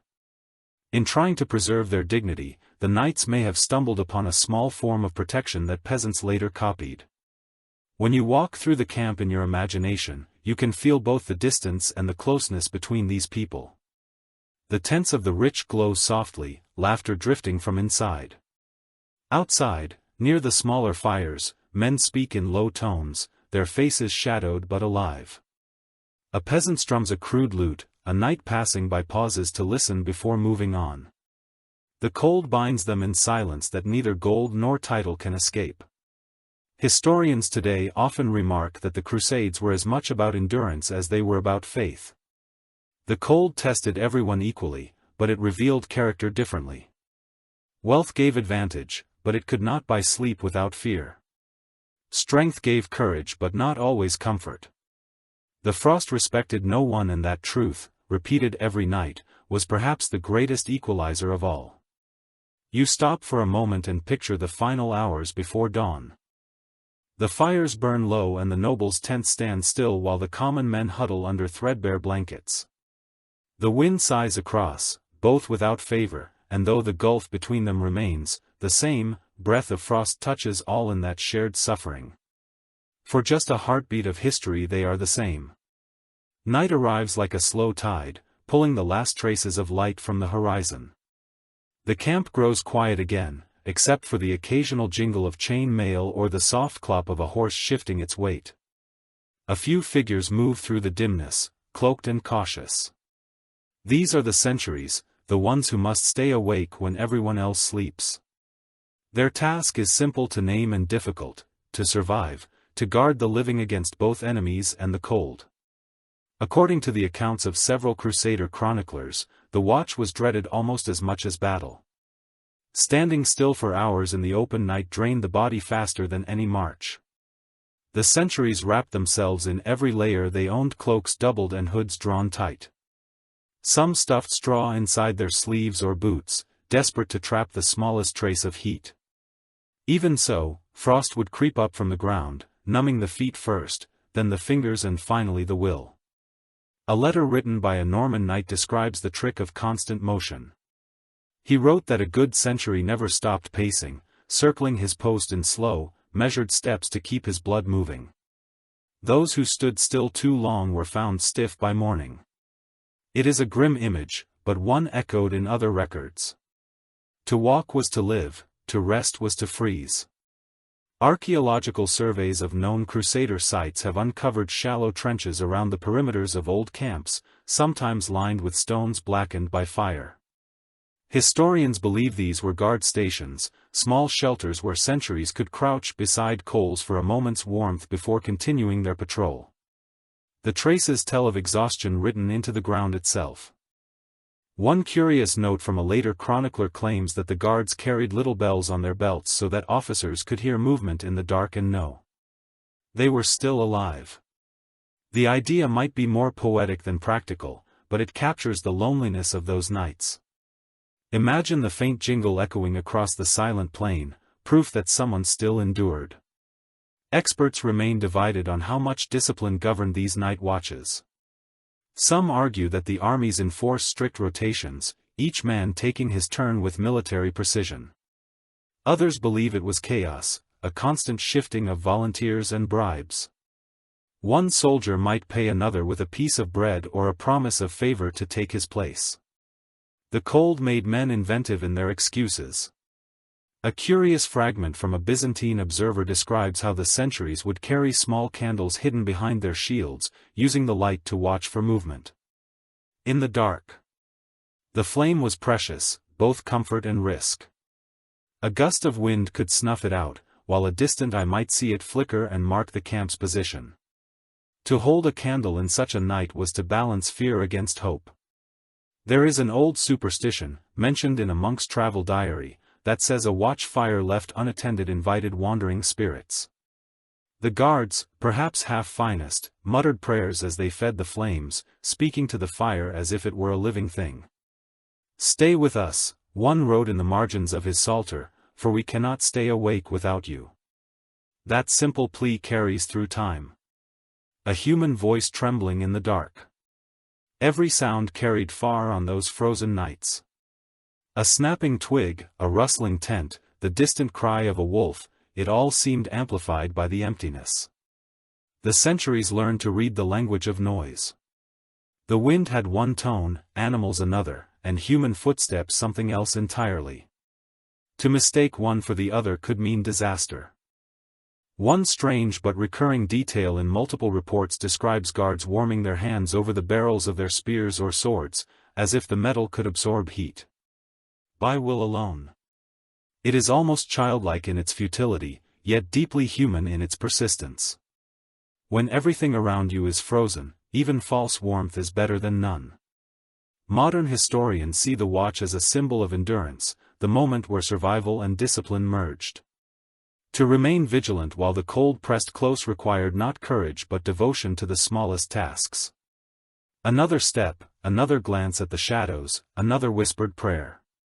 You can picture it now, a lone figure outlined against the dull glow of the fire, eyes searching the horizon that never changes. As the hours drag on, the sky thickens with cloud and the world feels narrow and endless.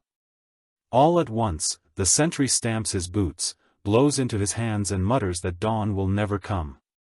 But it always does. Eventually, when the first light touches the camp, he walks back among the sleepers, stiff with fatigue but alive. Around him, the fires crackle again, smoke rising into pale air. At that moment you understand the quiet heroism of staying awake. The Crusaders feared enemies and death, but they also feared the cold that could claim them silently. The watchfires of fear, burning low and steady through the night, were not symbols of courage alone. They were acts of survival, small flames against an indifferent sky. The fire has burned down to embers again. You stare at the faint orange glow, the ashes breathing in small pulses like the slow heartbeat of the camp. All around you, the sound of sleep fills the air, uneven and fragile. The wind slides between the tents, lifting flaps and whispering through the straw. Somewhere in that quiet you begin to understand the moment every crusader feared most, the instant when the fire dies and the cold begins its slow return. Contemporary sources describe these nights as the true test of faith. A campfire could not burn forever, and once it faded, the dark became almost physical. Soldiers felt it pressing in, swallowing sound and warmth together. Even the stars seemed to hide in that suffocating silence. The cold became an enemy, with its own voice creaking through frozen ropes, sighing across the canvas. A Knight from Champagne wrote that it sounded like the breath of the dead. Come back to listen. A curious note from another chronicler tells of how men would talk to the ashes, coaxing them as though the fire was a living friend. Refusing to wake. They would whisper promises, pray softly, or feed the coals with splinters of wood taken from broken arrows. The practice might have been half superstition, half comfort. Historians today see it as proof of the human need to keep dialogue, even with inanimate hope. The temperature dropped hardest just before dawn. Those who survived long marches knew this well and prepared accordingly. They layered every scrap of fabric they could find, pulled hoods tight, and lay so still that they seemed carved from stone. Those who failed to prepare often woke too late, encased in frost-like statues. Archaeologists have unearthed graves from these expeditions where the bodies show no signs of battle, only the posture of men who simply fell asleep and never woke. Experts continue to discuss whether exhaustion or frostbite claimed more Crusader lives during the winter campaigns. The records do not distinguish clearly between the two. What they do make clear is that morale froze as quickly as flesh. One priest described walking through the camp after midnight, hearing faint murmurs from within tents, prayers half-spoken. Before turning to shivers. He wrote that the silence which followed frightened him more than any sound. One curious tradition preserved in a few letters was that of the embers guard. When the fire dimmed too low, a soldier would scoop a handful of glowing ash into a small pot or helmet, cover it with sand, and carry it to another tent to rekindle warmth. The same ember might move through 10 shelters in one night. Traded hand to hand like sacred light, whether practical or symbolic, it turned the act of survival into a quiet ceremony of sharing. A peculiar rumor from a later crusade claims that some soldiers swore the dying fires spoke to them. They said the cracking wood carried voices, sometimes of loved ones, sometimes of saints. Modern scholars dismiss it as a trick of exhaustion, the brain conjuring comfort where none existed. Yet you can imagine it, the lonely hour, the hiss of cooling embers, the mind seeking company in sound. The cold changed everything it touched. Metal grew brittle, leather stiffened, and even bread turned to stone. The air inside the tents froze, moisture into glittering frost on the canvas. Men wrapped their faces in cloth to breathe warmer air, their exhalations freezing in thin white webs. One chronicler described how even whispers turned visible, drifting away like smoke. In that fragile stillness, time seemed to stop. You can picture yourself sitting there, knees drawn close, staring into what remains of the fire. The last spark fades, and for a moment all sense of direction disappears. The sky and earth become one dark shape. The camp feels suspended between worlds, between sleep and death. It is not terror that grips you, but a strange acceptance. This too is part of survival, the learning to be still inside the cold. A forgotten monk wrote that on some nights, when the fires went out and no one could sleep, a few soldiers would rise quietly and walk among the tents, whispering to one another that dawn was near. Even if it was not, the phrase became a sort of mantra. Dawn will come. To repeat. It was to push the darkness a little farther away. When the first faint light finally returns, it does not feel warm. It is pale, gray, and slow, but it is life. Men stretch stiff arms, stamp their boots, and laugh at how close they came to freezing. They feed the embers with new wood and watch the flames crawl upward again. The fire crackles, smoke rises, and color returns to the world. You realize then that the fire's death was never the true danger.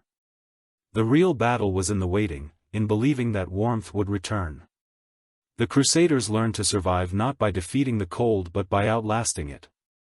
One breath, one ember, one whispered hope at a time. The morning light feels fragile, as though it could shatter if you breathe too loudly. The camp stirs in silence, the cold still clinging to every edge. You look around and see men rubbing their hands, whispering prayers, and kissing the small wooden crosses that hang from their necks. Out here, faith is more than belief. It is fuel, the only fire that burns without wood. According to most Crusader chronicles, prayer filled the hours when cold made action impossible. Before dawn and after dusk, soldiers gathered in quiet circles, their breath rising in clouds, as they murmured Latin hymns. It was a rhythm that steadied them, a way to push back against the emptiness of the night. One chronicler wrote that prayer warmed the heart when the body failed. Perhaps that was not just a metaphor. A curious letter from a priest marching with the army tells how he saw men clasping their rosaries so tightly that the beads left marks on their palms. He claimed that these imprints were signs of grace, proof that faith could leave warmth in the flesh. Historians today interpret the image differently, suggesting that men needed something to focus on, something to hold while waiting for daylight. Whether miracle or coping mechanism, the act brought comfort. There are many tales of relics carried through the Crusades. Splinters said to be from the true cross, vials of oil, fragments of bone wrapped in silk. These were not only spiritual treasures but psychological shields. A knight who believed that a saint watched over him could endure cold that would break another man. Archaeological evidence even supports this habit. Small reliquary pendants have been unearthed near known Crusader camps, the metal worn smooth from constant handling. A strange account written by an Italian pilgrim claims that soldiers sometimes placed relics near campfires asking for divine heat. The author calls it foolish. Yet you can sense tenderness in the description. The firelight reflecting on silver and bone must have seemed like heaven answering, if only for a moment. The line between faith and superstition blurred easily when frost crept into every tent.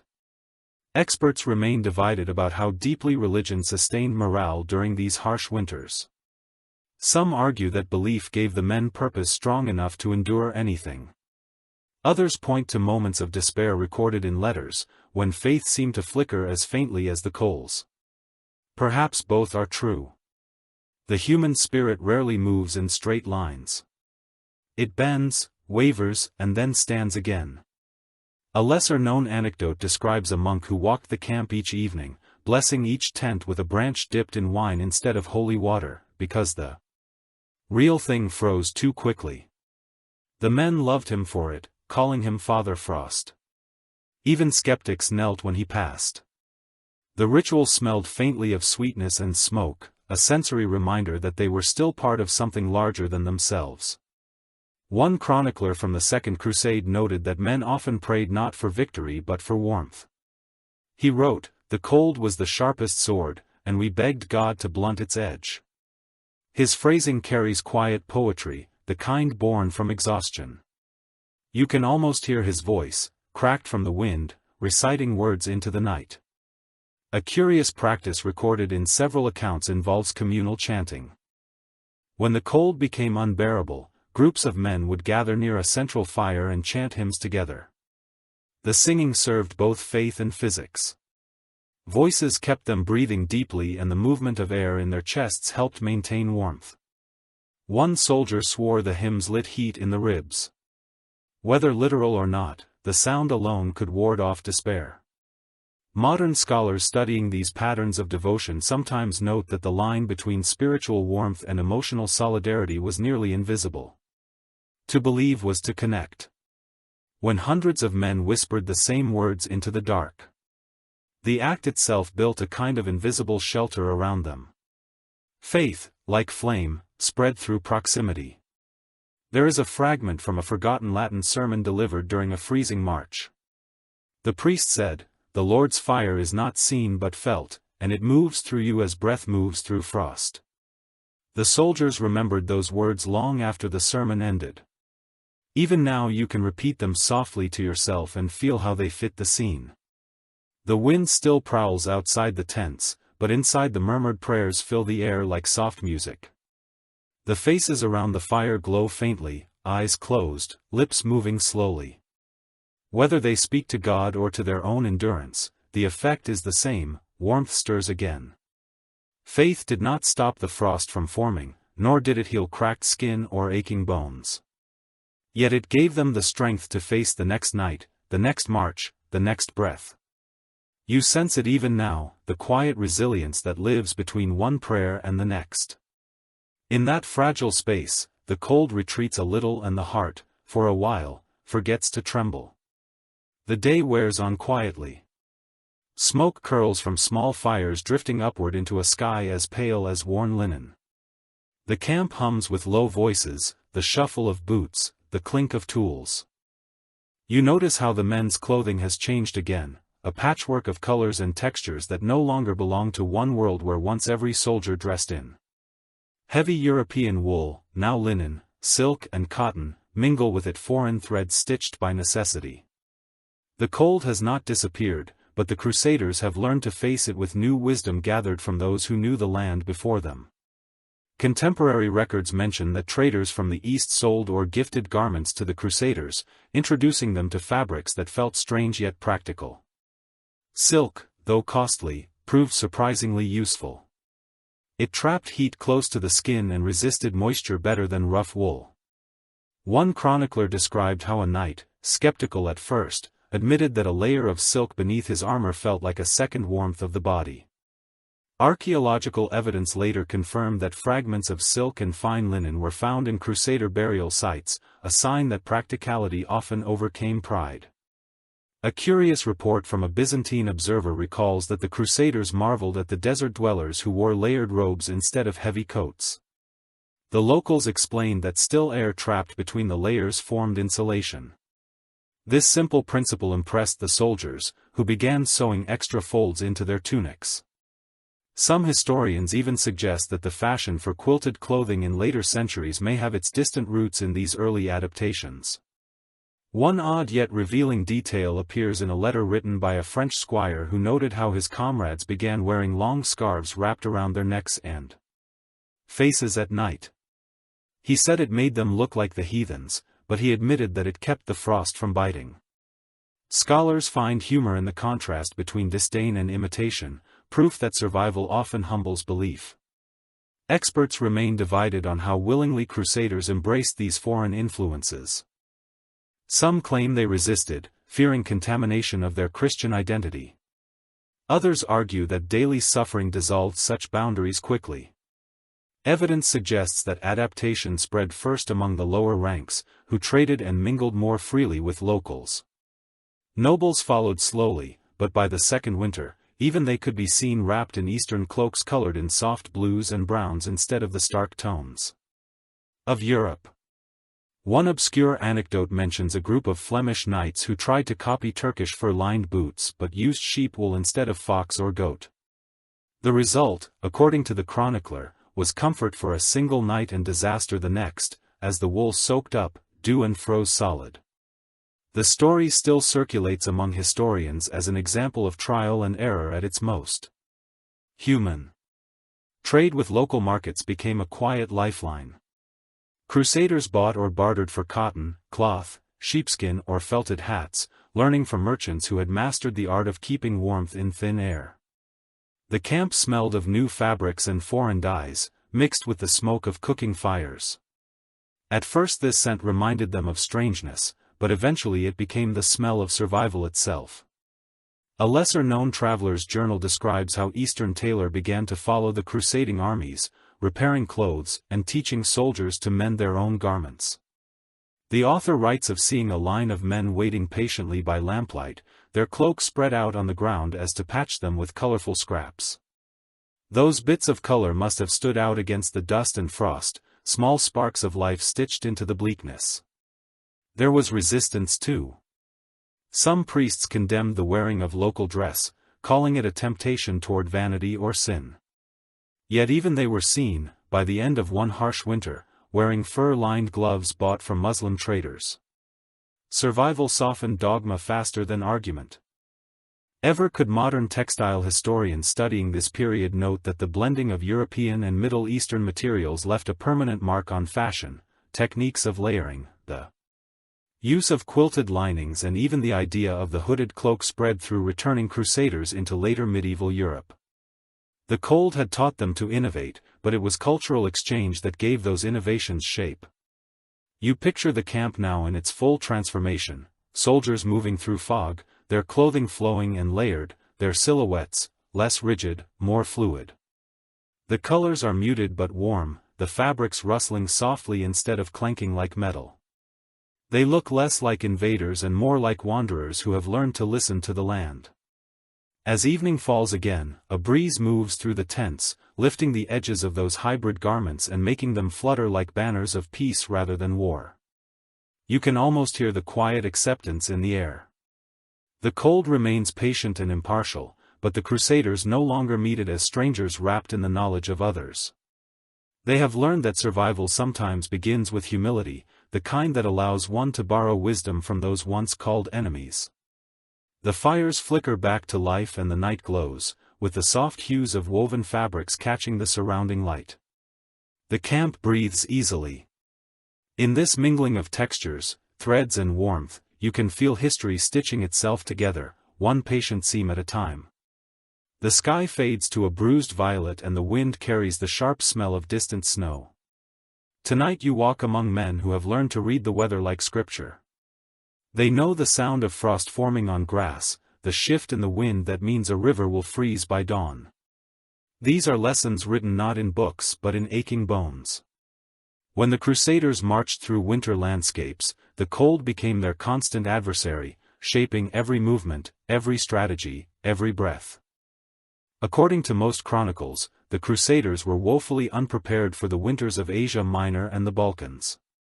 They had imagined endless heat, not mountains rimed in ice, or rivers hard as glass. Yet the march never paused. One chronicler wrote that the sound of frozen ground under boots was like walking across broken bells. The noise followed them, echoing between valleys. They were not only fighting enemies, but the seasons themselves. A curious note from an anonymous observer during the siege of Antioch describes an army halted by a frozen river that cracked like thunder beneath their carts. The men chopped at the surface with axes to test its strength, and when it broke, one horse fell through, vanishing with a scream that haunted them for days. The chronicler called it a warning from the Lord. Historians now see it as a reminder that nature, more than any foe, determined the pace of war. One forgotten diary kept by a knight from Burgundy reveals how they adapted to the frozen terrain. He wrote of scattering ashes and straw over the ice to give footing to soldiers and horses alike. Archaeologists later found remnants of straw and burnt residue near an ancient ford in Anatolia, confirming that his account was more than metaphor. It is one of the few physical traces of ingenuity born from desperation.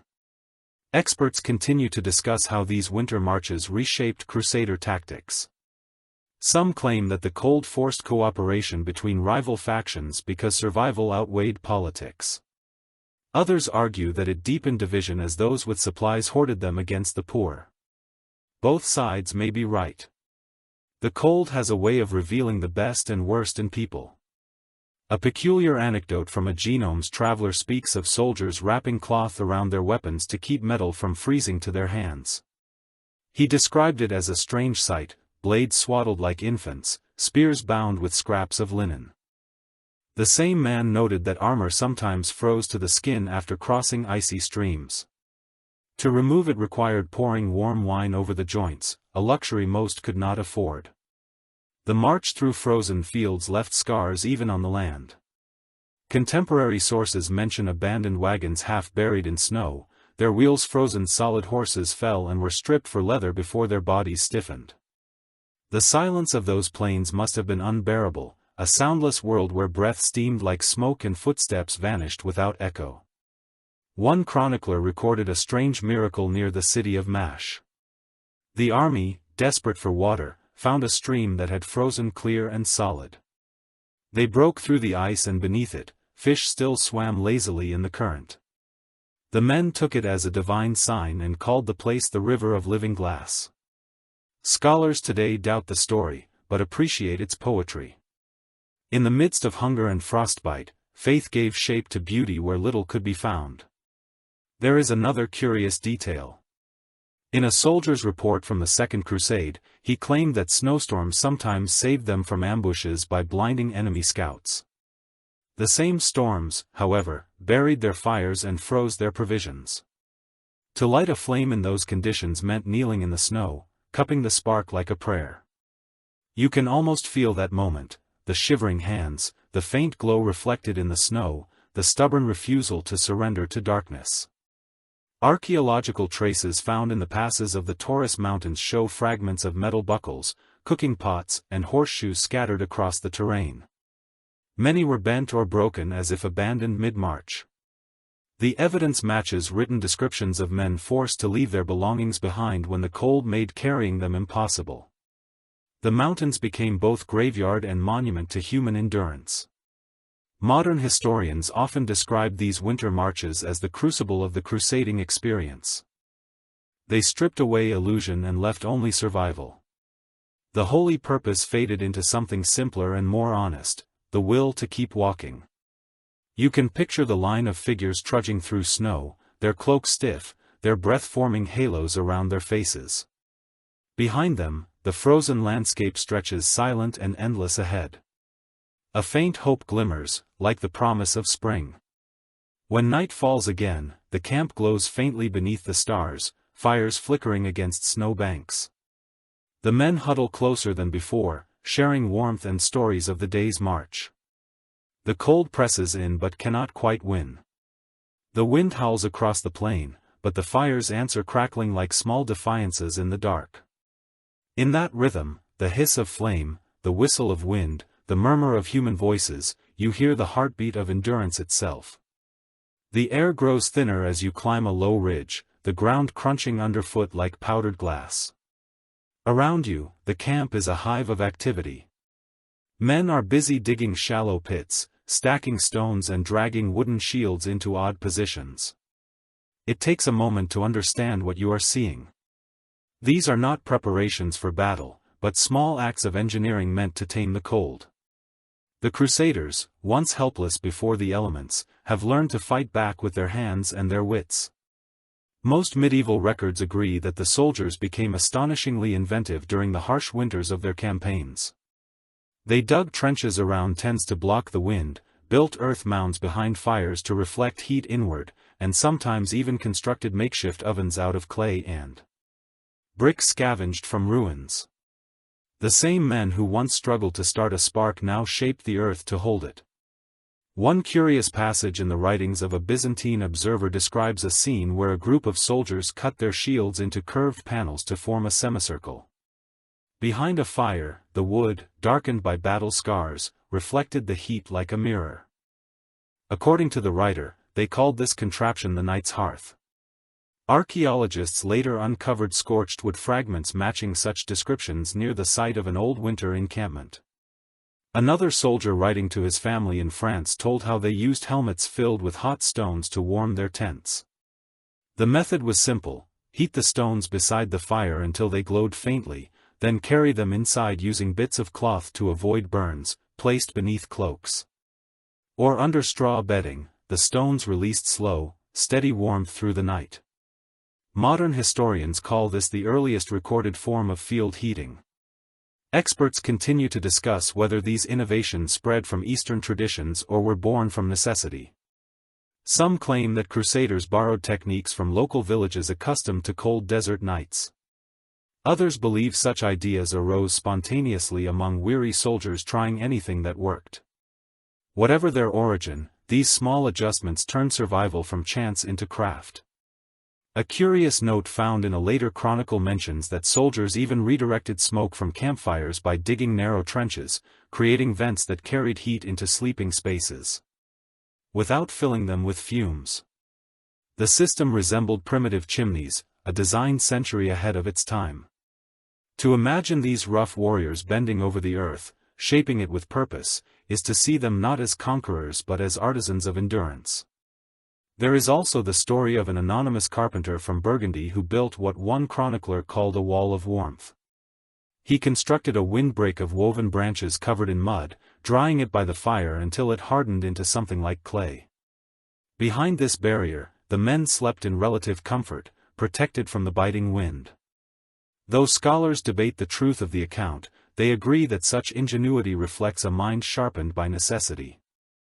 A lesser-known but touching account describes how soldiers melted animal fat to seal cracks in their tents. The smell unpleasant, but effective. When the wind howled outside, they joked that the odor of roasted lamb kept away spirits of the frost. Humor, even of the roughest kind, served as another form of insulation. Modern military historians see in these habits the roots of organized field engineering. Simple as they were, these techniques reveal a transformation from an army lost in the wilderness to one capable of mastering its environment. A knight's courage might falter before a sword, but not before the satisfaction of seeing his shelter hold against a storm. The cold forged creativity, just as battle forged courage. You picture the camp glowing like a city of small fortresses, each tent reinforced, each fire carefully shielded. The air smells of clay, smoke and damp wool. Sparks rise like fireflies into the dark, and behind the lines of shields, men stretch their hands toward the reflected warmth, sighing with relief. Even the sound of the wind has changed. It no longer screams through the camp unchecked, but breaks into fragments softened by walls and pits and human design. The night feels less hostile now, the air less predatory. It is still cold, yes, but the Crusaders have learned to carve warmth out of it. When dawn comes, frost clings to the barricades, glittering like tiny jewels. The soldiers emerge yawning but alive. Their tools are crude, their shelters rough, yet each one stands as a small monument to persistence. You realize that survival here is not an accident, but a slow, deliberate art shaped by minds that refuse to surrender to the elements. The sun climbs higher, melting a thin layer of ice. From the camp's edge, smoke curls lazily upward, carrying the scent of life renewed. You watch as a soldier lifts his shield from the wall he built and smiles at the warmth trapped beneath it. In that small smile lies the essence of resilience, the quiet victory of hands that refuse to freeze idle. The sun dips low, staining the sky in golden smoke. A faint hum of voices rises through the camp. Tonight, the cold is met not only with fire, but with laughter and song. You can smell the bitter tang of ale, the sweetness of spiced wine, the scent of roasted grain. The Crusaders have learned another kind of warmth, one that burns from inside the heart instead of the hearth. According to surviving letters and chronicles, drink was both medicine and morale. For these armies, wine and ale were safer than water, often diluted and warmed over the fire. Soldiers believed it strengthened their blood against the cold. In truth, it did little more than numb their fingers and cheer their spirits. But that was enough. A chronicler from the First Crusade wrote that a cup shared in frost is holier than gold. A curious entry in a knight's diary from the siege of Antioch describes how the men mixed wine with honey and herbs. He called it liquid courage against the winter. Historians believe this may have been an early form of mulled wine borrowed from Eastern recipes. Whatever its origin, the steaming cups became a nightly ritual, passed from hand to hand like communion. Music followed wherever drink appeared. The sound of lutes and flutes drifted through the tents, mingling with laughter and off-key singing. Men pounded rhythm on shields, stomped their boots and sang songs of home until their voices cracked. A few chroniclers mention that commanders sometimes frowned on the noise, fearing it might reveal their position. Yet few dared silence it completely. The songs kept despair at bay. One lesser-known story tells of a Templar knight who carried a small harp through the campaigns. On cold nights he played soft melodies while others huddled around the fire. A monk who witnessed this scene wrote that the sound melted frost as surely as flame. Perhaps he exaggerated, but you can feel the truth of it. The mind, when warmed by music, forgets the cold for a while. Researchers still debate how organized these evenings of music and drink were. Some describe them as moments of chaos, drunken brawls and broken cups. Others believe they were structured gatherings, with leaders encouraging songs of faith and fellowship. Either way, they served the same purpose, to remind men that life still held pleasure. A strange note from an anonymous chronicler mentioned soldiers heating stones in the fire, dropping them into wine jugs to keep the drink warm. The hissing steam filled the tents and the smell of boiled spice and fruit carried through the camp. It must have felt like luxury, that fleeting illusion of comfort against the cold. Archaeologists have found clay fragments scorched in ways that match this description, silent proof of the moment's reality. The laughter that rose from those gatherings had its own rhythm. Some told stories of battles fought, others of foolish escapades from home. The tales grew wilder as the wine deepened. A knight became a saint in his own story, and a farmer became a hero who had once wrestled a bear in Burgundy. The fire cracked, the knight leaned close, and for a few hours war seemed far away. One chronicler from the later Crusades recorded that songs changed with the temperature. On warmer nights, men sang of glory. In the frost, their voices turned toward love and home. You can hear it in your imagination now, a dozen voices carrying across the wind, rough but sincere, like prayer, made human experts note that these moments of celebration were not frivolous but vital. Laughter and song kept the mind from freezing long before the body did. Without them, discipline faltered. Modern psychologists would call it morale, but to the Crusaders it was something simpler. It was the act of remembering they were still alive. As the night deepens, the camp becomes a mosaic of small fires, each surrounded by circles of glowing faces. Some men sing, others sleep, others simply watch the sparks rise into the dark. The air trembles, with music and murmured prayer blending into something larger than either. It is the sound of endurance disguised as joy. When the last song fades, the silence that follows is softer, kinder. The cold returns, but the men are changed. Their cheeks glow, their hearts beat stronger, their minds drift toward dreams instead of fear. Somewhere in that space between laughter and sleep, humanity survives another night. By the next morning the camp smells faintly of smoke and damp earth. The fires have burned low and thin gray trails of ash snake upward into the sky. You watch as a few men crouch beside the dying embers, stirring them carefully with bits of wood. They are not only tending flames, they are managing life itself. The Crusaders learned quickly that the secret to warmth was not just fire but smoke. Contemporary accounts describe how soldiers experimented with controlling smoke to make their shelters more livable.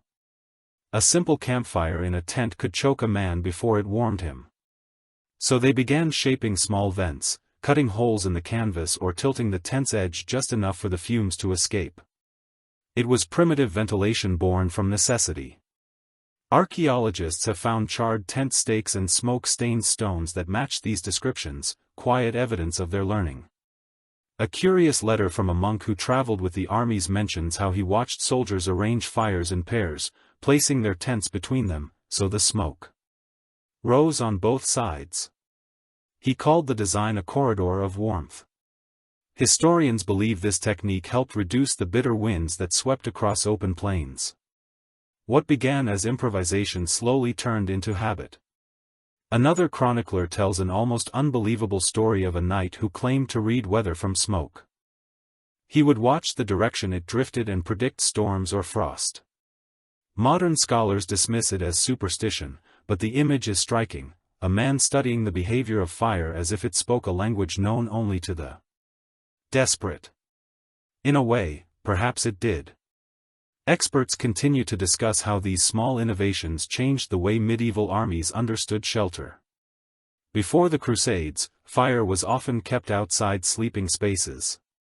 By the end of the campaigns, soldiers had learned to integrate it safely, transforming their tents into crude hearth homes. Some historians argue this knowledge eventually influenced field architecture in Europe. Others insist it was forgotten until rediscovered centuries later. The evidence remains thin but evocative. A lesser-known note from a chronicler in the Third Crusade describes a group of soldiers digging shallow trenches around their fires, not only to block the wind, but to channel smoke into the ground. The soil filtered the air, letting heat rise more cleanly. You can almost see it, men bent over their work, hands roar from frost, finding beauty in simple geometry. The smell of smoke clings to everything, cloaks, hair and breath, but no one complains. It is the scent of life continuing. One curious anecdote claims that on particularly cold nights, soldiers deliberately let their fires smolder instead of burn, producing more smoke than flame. They believed thick smoke sealed warmth beneath the tents like a blanket. It might have been miserable to breathe. But the trick worked. When morning came, frost covered the ground outside, while inside remained barely thawed. Survival rarely smells pleasant. Modern researchers examining residues from ancient camps have identified layers of soot compacted into the soil, suggesting that fires were indeed kept low and smoky. These traces align with written descriptions of men who valued endurance over comfort. The ingenuity of their smoke craft may not have been elegant, but it kept them breathing through the coldest nights. There is something meditative in the thought of those slow-burning fires. You can imagine the soft hiss of damp wood, the drifting tendrils of smoke weaving through the air like thin ghosts. The glow is faint but steady. The air smells harsh yet strangely calming. Even the act of tending smoke becomes a kind of ritual, a way to remind oneself that warmth can be managed, not just prayed for. A monk's journal from the siege of Jerusalem mentions how the scent of burning oak mixed with incense from the priest's prayers at dawn, creating what he called holy breath. He believed the rising smoke carried the suffering of the soldiers to heaven. Whether that is faith or poetry, it captures the truth that fire in its many forms became both tool and symbol. As night falls again, the camp glows faintly under a haze of smoke, the air feels heavier but gentler. Now men move slowly through it, eyes watering, faces ruddy from the heat. Somewhere someone hums a tune, half lost in the hum of the fire. You realize that this strange mastery of smoke was more than a survival tactic. It was a philosophy. The Crusaders learned that not all warmth shines brightly. Some warmth hides, lingers and moves quietly through the dark, carrying life in its soft gray arms. The last embers sigh and dim, yet the warmth clings to the air, the tents breathe, the smoke curls upward, and the night accepts it all. At that moment the cold feels less cruel, as if the world itself is exhaling along with them. The morning after a smoky night smells of ash, leather and something faintly sweet. A new sound cuts through the calm, the gentle rustle of fur. You turn and see soldiers wrapped in heavy cloaks lined with animal skins, their movements slower but more comfortable. The sight feels strangely regal in the gray light. Fur has become their armor against the cold, as valuable as any sword or shield. According to most chronicles, furs were among the most coveted materials during the winter campaigns. They came in many kinds: wolf, fox, sheep and goat for the common soldiers, sable, marten or man for those who could afford luxury. The difference between a man who froze and a man who survived often lay in the thickness of his collar. Trade in furs became a hidden economy of the Crusades, an exchange of warmth rather than wealth. A curious passage in a merchant's ledger found near the port of Acre lists hundreds of furs sold to Crusaders at inflated prices. It notes that even poor pilgrims bartered weapons or horses just to buy scraps of hide. The ledger reads less like business and more like confession, a record of desperation measured in pelts. Archaeologists later confirmed these transactions by finding remnants of fur fibers in burial sites, their texture still visible under the microscope. One forgotten traveler's diary recounts how soldiers learned from Armenian and Turkish traders to soften stiff hides by rubbing them with oil and ash. The process kept the fur pliable and prevented cracking in the frost. The diary adds, almost admiringly, that the smell was fierce, but so was the comfort. Historians suspect such methods spread quickly through the ranks, shared quietly from camp to camp. Experts remain divided on whether fur was considered practical or prestigious among Crusaders. Some argue it symbolized status, especially when dyed in bright colors or trimmed with embroidery. Others claim it was merely a tool of survival, stripped of meaning by the elements. The truth, as usual, lies between. A noble might wear fur for display, but he thanked it like a friend when the wind howled across the plains. There is an odd story told in a Latin letter about knights who wore furs inside out to trap heat better, only to be mocked by comrades for looking like wild men. By the following week everyone had done the same. That small act of imitation shows how quickly pride yielded to experience. Survival was the great teacher, and even vanity listened to it. A lesser-known but striking account tells of traders bringing northern furs from Scandinavia and Russia, their softness prized even in the East. These furs traveled farther than the Crusaders themselves, linking frozen forests to desert camps. The idea that warmth crossed continents long before peace did is both ironic and comforting. One curious discovery made by modern archaeologists in the ruins of a Crusader fort near Jerusalem revealed scraps of fur-lined leather sewn into armor padding.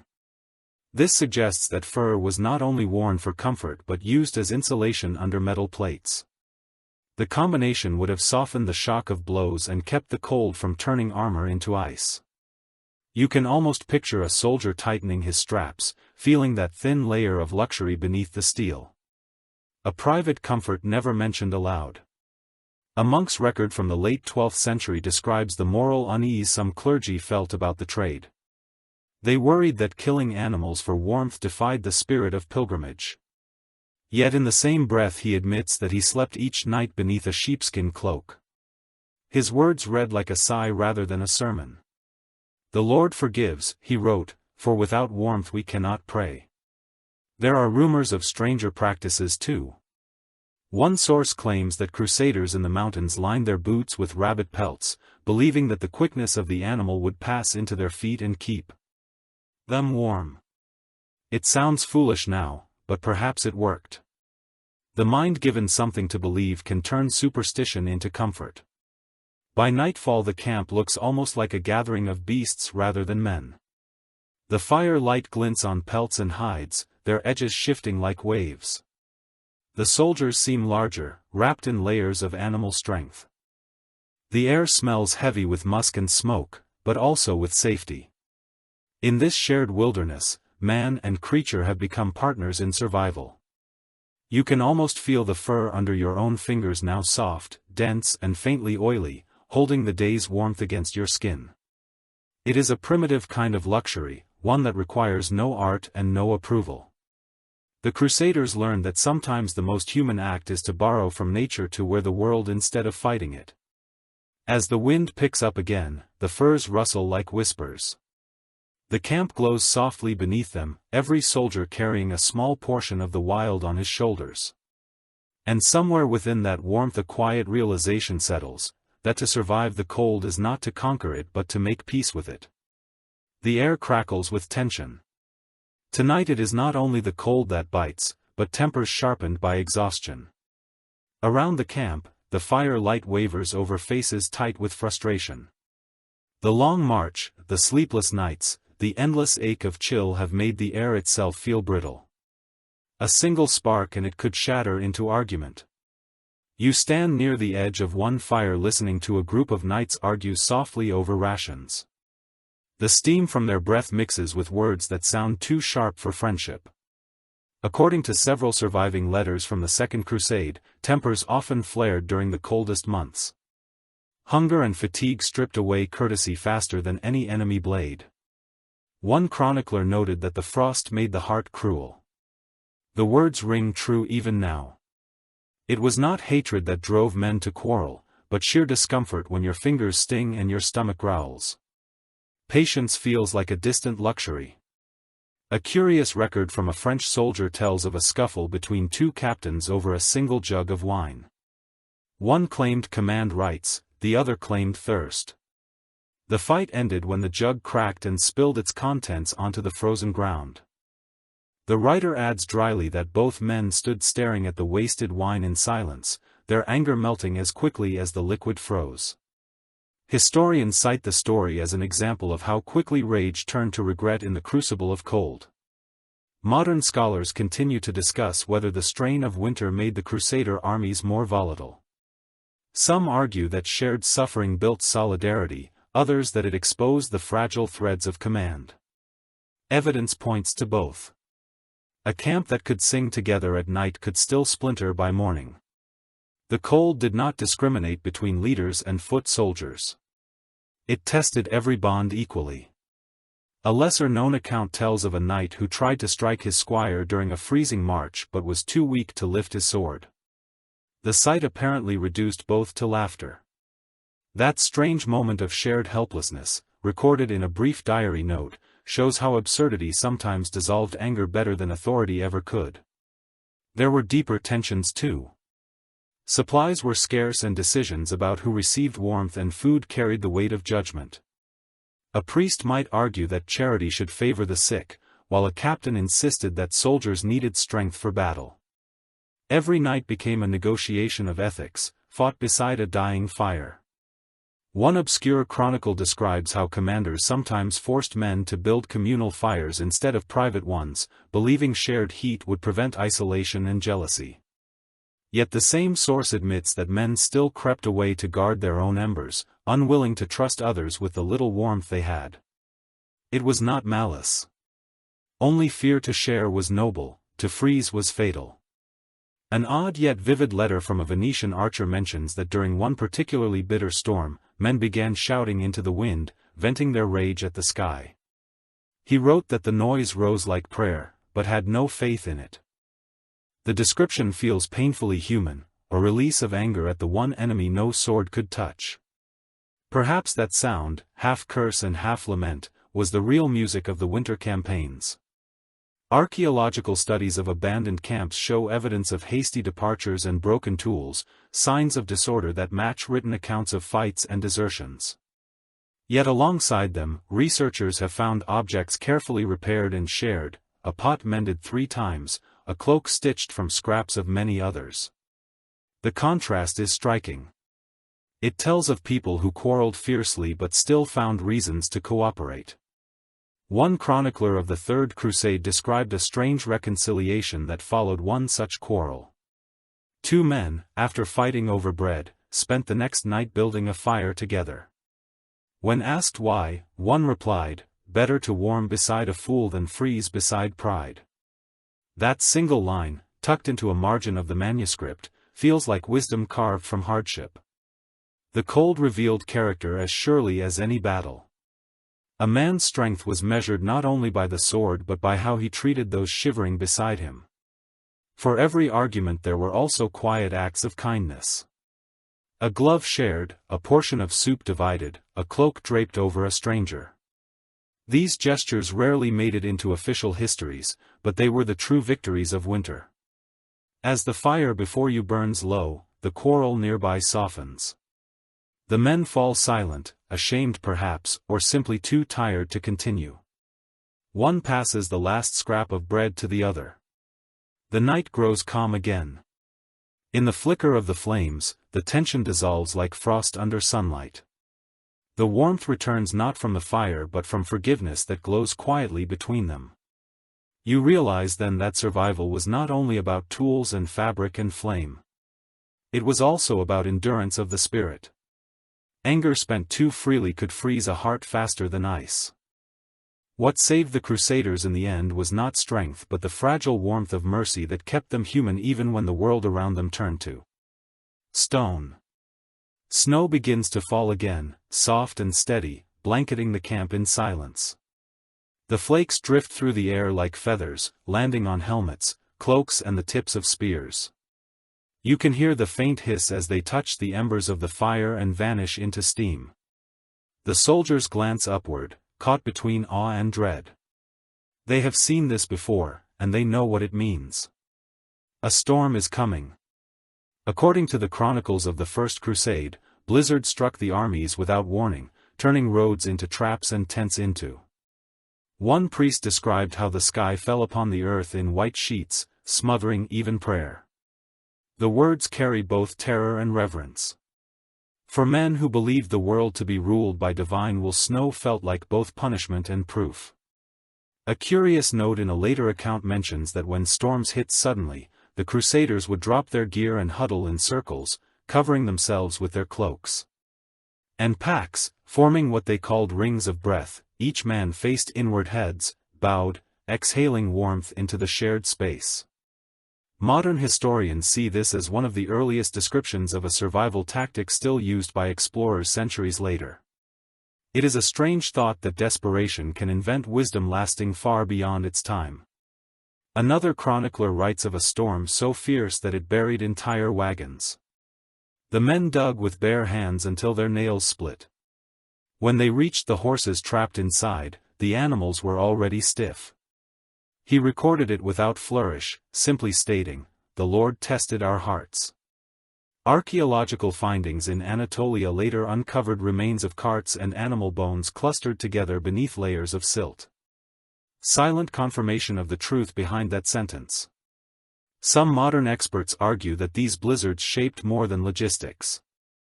They altered belief in their eyes. The storms forced men to confront the limits of divine favor. For every miracle they thought they saw in the sky, the same sky could take it away in a heartbeat. The tension between faith and fear hardened into something new, endurance. A lesser-known diary kept by a Lombard soldier describes what he called the miracle of warmth.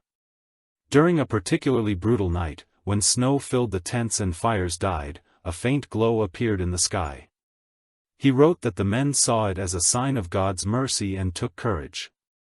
The next morning they discovered that the glow came from lightning striking in the distance, not heaven's fire. Still, they spoke of it as salvation. The mind longing for hope will take what it can find. There are quieter moments too. One record tells of a man who spent an entire storm sitting beside his tent carving small crosses into bits of wood. When asked why, he said that the act kept his fingers from freezing and his soul from despair. The chronicler called it madness. But perhaps it was simply prayer given shape. Archaeological surveys near the site of the siege of Ceylon have uncovered patterns of burned soil arranged in neat lines. Scholars believe these were fire trenches used to melt snow and create walkways through the camp.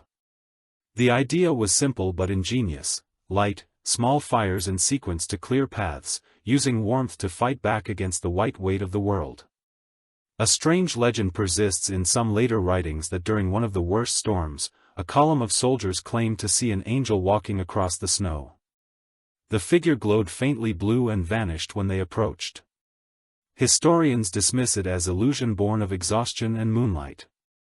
Yet in the minds of the men who saw it, the vision became proof that their suffering was seen, if not spared.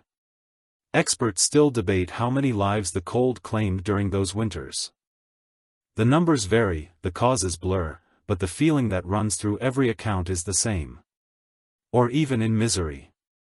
The soldiers described beauty. They wrote of snow that sparkled like powdered glass, of nights so quiet that they could hear ice cracking miles away. The cold did not only kill, it humbled. You stand now among them in imagination, the storm closing around you. The wind stings your face, but you can still smell the smoke from the nearest fire. Faint but real, it carries a promise that the flames have not gone out, that somewhere nearby life continues to resist. You pull your cloak tighter and close your eyes against the snow. The blizzard roars, but inside its noise there is a strange peace. It erases fear, anger, even thought, leaving only breath. This is what the Crusaders must have felt, the raw, wordless clarity that comes when nature strips everything away. The storm will end, it always does, and when it does, they will rise again, shake the frost from their cloaks and begin the slow work of rebuilding warmth. From ashes. When the storm finally passes, the world emerges in silence.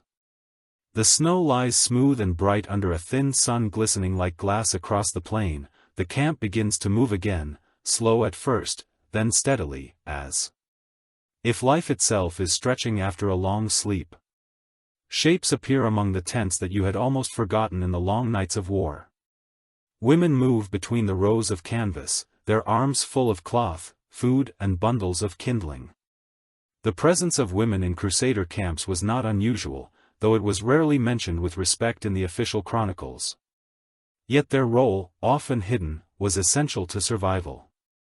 According to most records, the crusading armies carried with them not only soldiers and priests, but also wives, servants, washerwomen and healers. They followed the armies for years, working quietly in the background. They cooked, mended, tended wounds and helped maintain a fragile thread of comfort amid chaos. When the cold settled in, their labor became the difference between life and death. A letter written by a knight to his brother back home describes how the women of the camp gathered straw and scraps of cloth to make bedding. He admits that their skill with sewing and fire-keeping saved many lives. Their hands, he wrote, were warmer than the fires. The tone of the letter carries both gratitude and wonder. It seems that even hardened soldiers could recognize grace when it brushed against them. A curious entry from a German chronicler recounts that women sometimes formed small groups tending shared fires and offering warmth to those who came in from the night watch.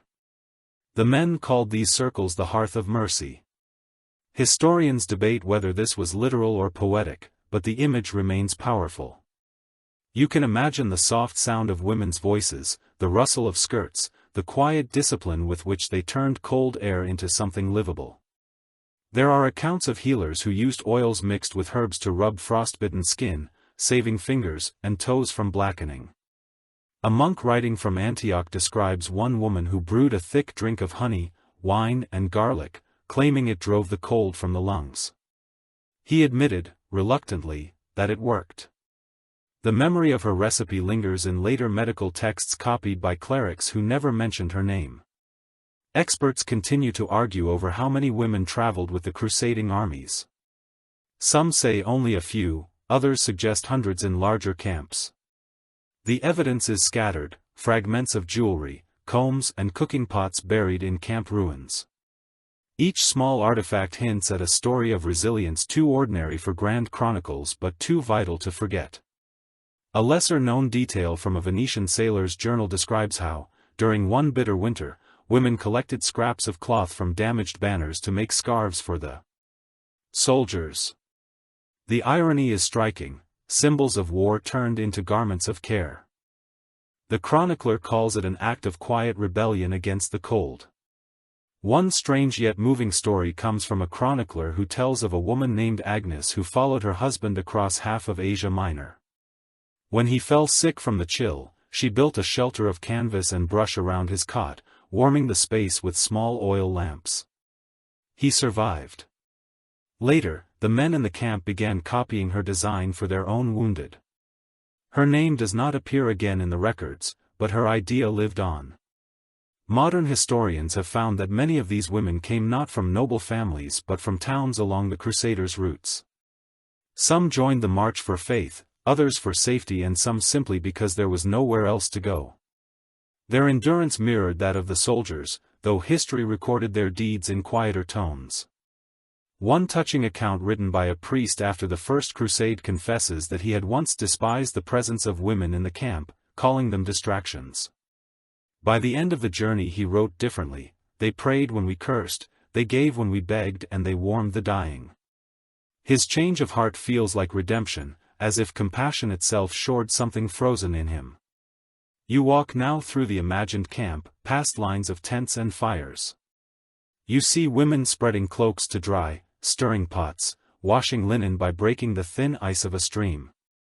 Children chase each other near the edge of the camp, their laughter, small but defiant. The cold is still here, but so is life, stitched together by care that no chronicle can fully capture. As the sun lowers again, the fires burn steadier than before. You sense that this is the true heart of the Crusader winter, not the battles or the prayers, but these quiet hands that kept warmth alive. The women move through the camp like steady embers, glowing softly amid the frost. You realize that the story of survival belongs to them as much as to any knight, perhaps even more. The days grow shorter again, the light fading more quickly than anyone expects.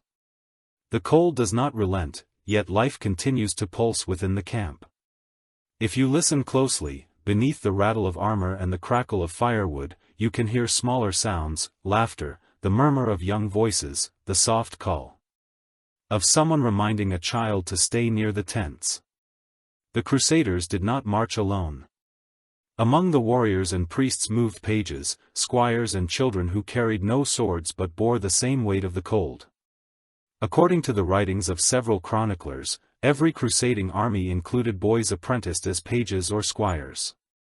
They were often noble-born, sent by their families to learn the ways of war. They tended horses, polished armor, fetched water and carried messages across the sprawling camps. Many were no older than 12 or 13. The records say little about how they endured the freezing nights, but one can imagine their shivering forms pressed close to the same fires as the men they served. A letter written by a Templar knight mentions his young attendant, a boy named Hugo, who nearly froze one night after standing guard too long. The knight found him curled beside a horse, hands white and stiff. He wrapped him in his own cloak and wrote afterward, "He sleeps beside me now, and I feel less alone."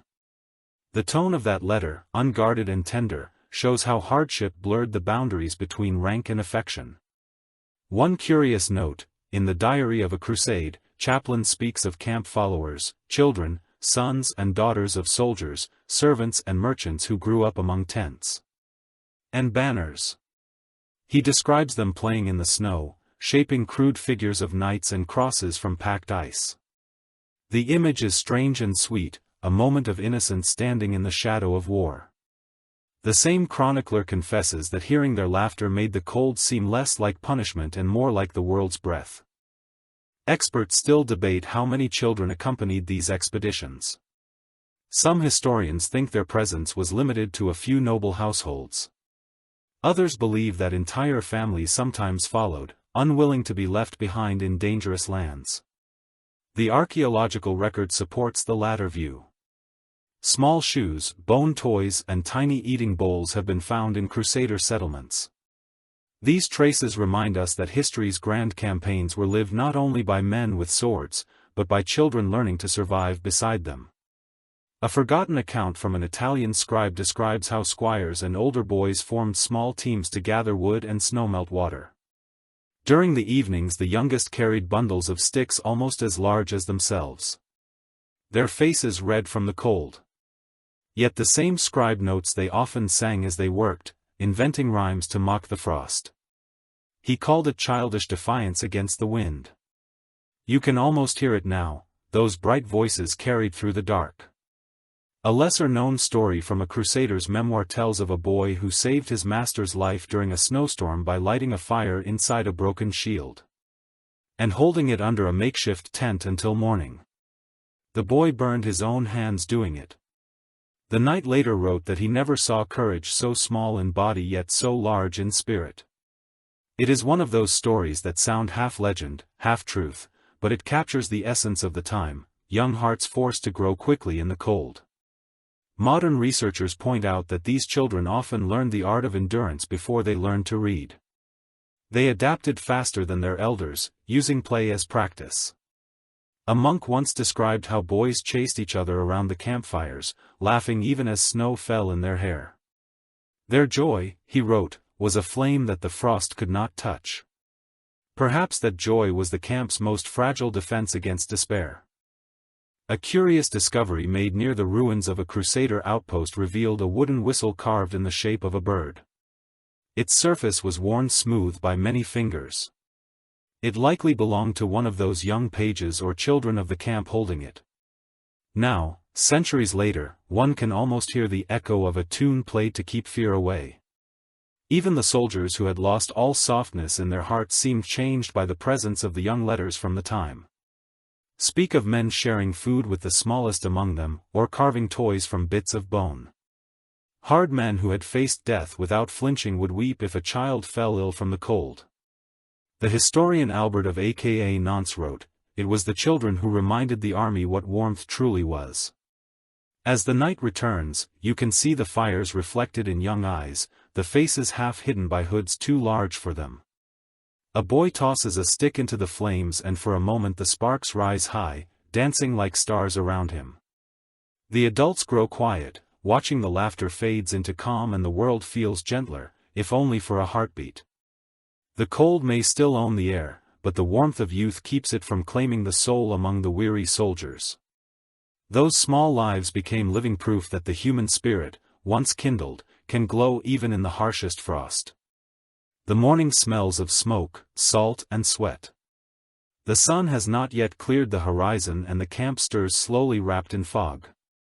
The cold air presses down like a weight and every sound seems louder, the thud of boots, the soft cough of tired men, the creak of wet leather. You walk past rows of tents and feel it, the scent of humanity that clings to everything. When the frost came, the Crusaders learned to live with their own bodies as much as with the land, and that was not always a pleasant lesson. Contemporary sources rarely describe the smell of the camps, yet their silences tell enough. They speak of sickness, rot and smoke, of water too cold to wash with and air too dry to breathe cleanly. One night, writing from the plains of Anatolia, admitted that the scent of life hung over us heavier than armor. It was the smell of thousands living close together, with little soap, less water and no comfort but fire. A curious record from a monk traveling with the Crusaders explains how washing became a luxury. When water froze in buckets and rivers turned to ice, men wiped their faces with snow. It left them feeling cleaner, though it burned their skin raw. Some rubbed ash mixed with sand over their hands, believing it purified both body and soul. Historians now note that this practice, crude as it was, actually helped remove dirt and sweat. Survival once again, bred invention. One strange but revealing detail appears in the writings of a French squire who claimed that the smell of smoke was a blessing. "If you reek of fire," he wrote, "the lice will not love you." He was not wrong. The combination of ash and heat killed pests that thrived in wool and hair. The men learned to sit close to the smoke, even when it made their eyes water. To smell of fire became a mark of endurance, not shame. Experts remain divided about how the Crusaders managed basic sanitation during the long winters. Some records mention latrines dug at the edge of the camp, shallow trenches that froze solid overnight. Others describe filth spreading between tents when snow blocked movement. Archaeologists studying Crusader sites have found layers of compacted waste mixed with ash and straw, suggesting they burned what they could to keep disease at bay. The same fires that cooked food and warmed hands also cleansed the ground beneath their feet. A lesser-known report from a genome sailor recounts how soldiers tried to scent their tents by burning herbs gathered from nearby hills. He lists rosemary, thyme and sage among them, calling it the perfume of the poor. The smoke must have hung in the air, mingling with sweat and leather, transforming the camp stench into something almost familiar, almost homelike. One curious note from a chronicler mentions that the richer knights carried small pouches of dried lavender or rose petals sewn into their cloaks. These little charms were believed to ward off sickness. Whether they truly worked or not, the scent must have brought comfort, a reminder of distant hearths and warm chambers left behind. The chronicler adds, almost wistfully, that even the faintest fragrance of flowers could make hardened men fall silent with homesickness. Modern scholars interpret the Crusaders' struggle with hygiene as more than physical. It was psychological too. Living surrounded by grime and odor forced them to accept that holiness and filth could coexist. The sermons they heard told them that purity was spiritual, not material, and perhaps that belief made the smell easier to bear. One forgotten letter from a cleric in the Holy Land describes how the scent of the camp, blended with incense from the priest's prayers, smoke of men and smoke of altar rise together, he wrote, and heaven does not turn away. His words remind you that in their world, even the unpleasant carried meaning.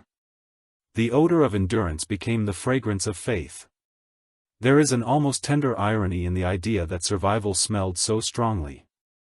Every gust of wind carried the mark of living bodies, sweat, smoke, oil, wool and salt. The same smells that now might disgust us once meant safety.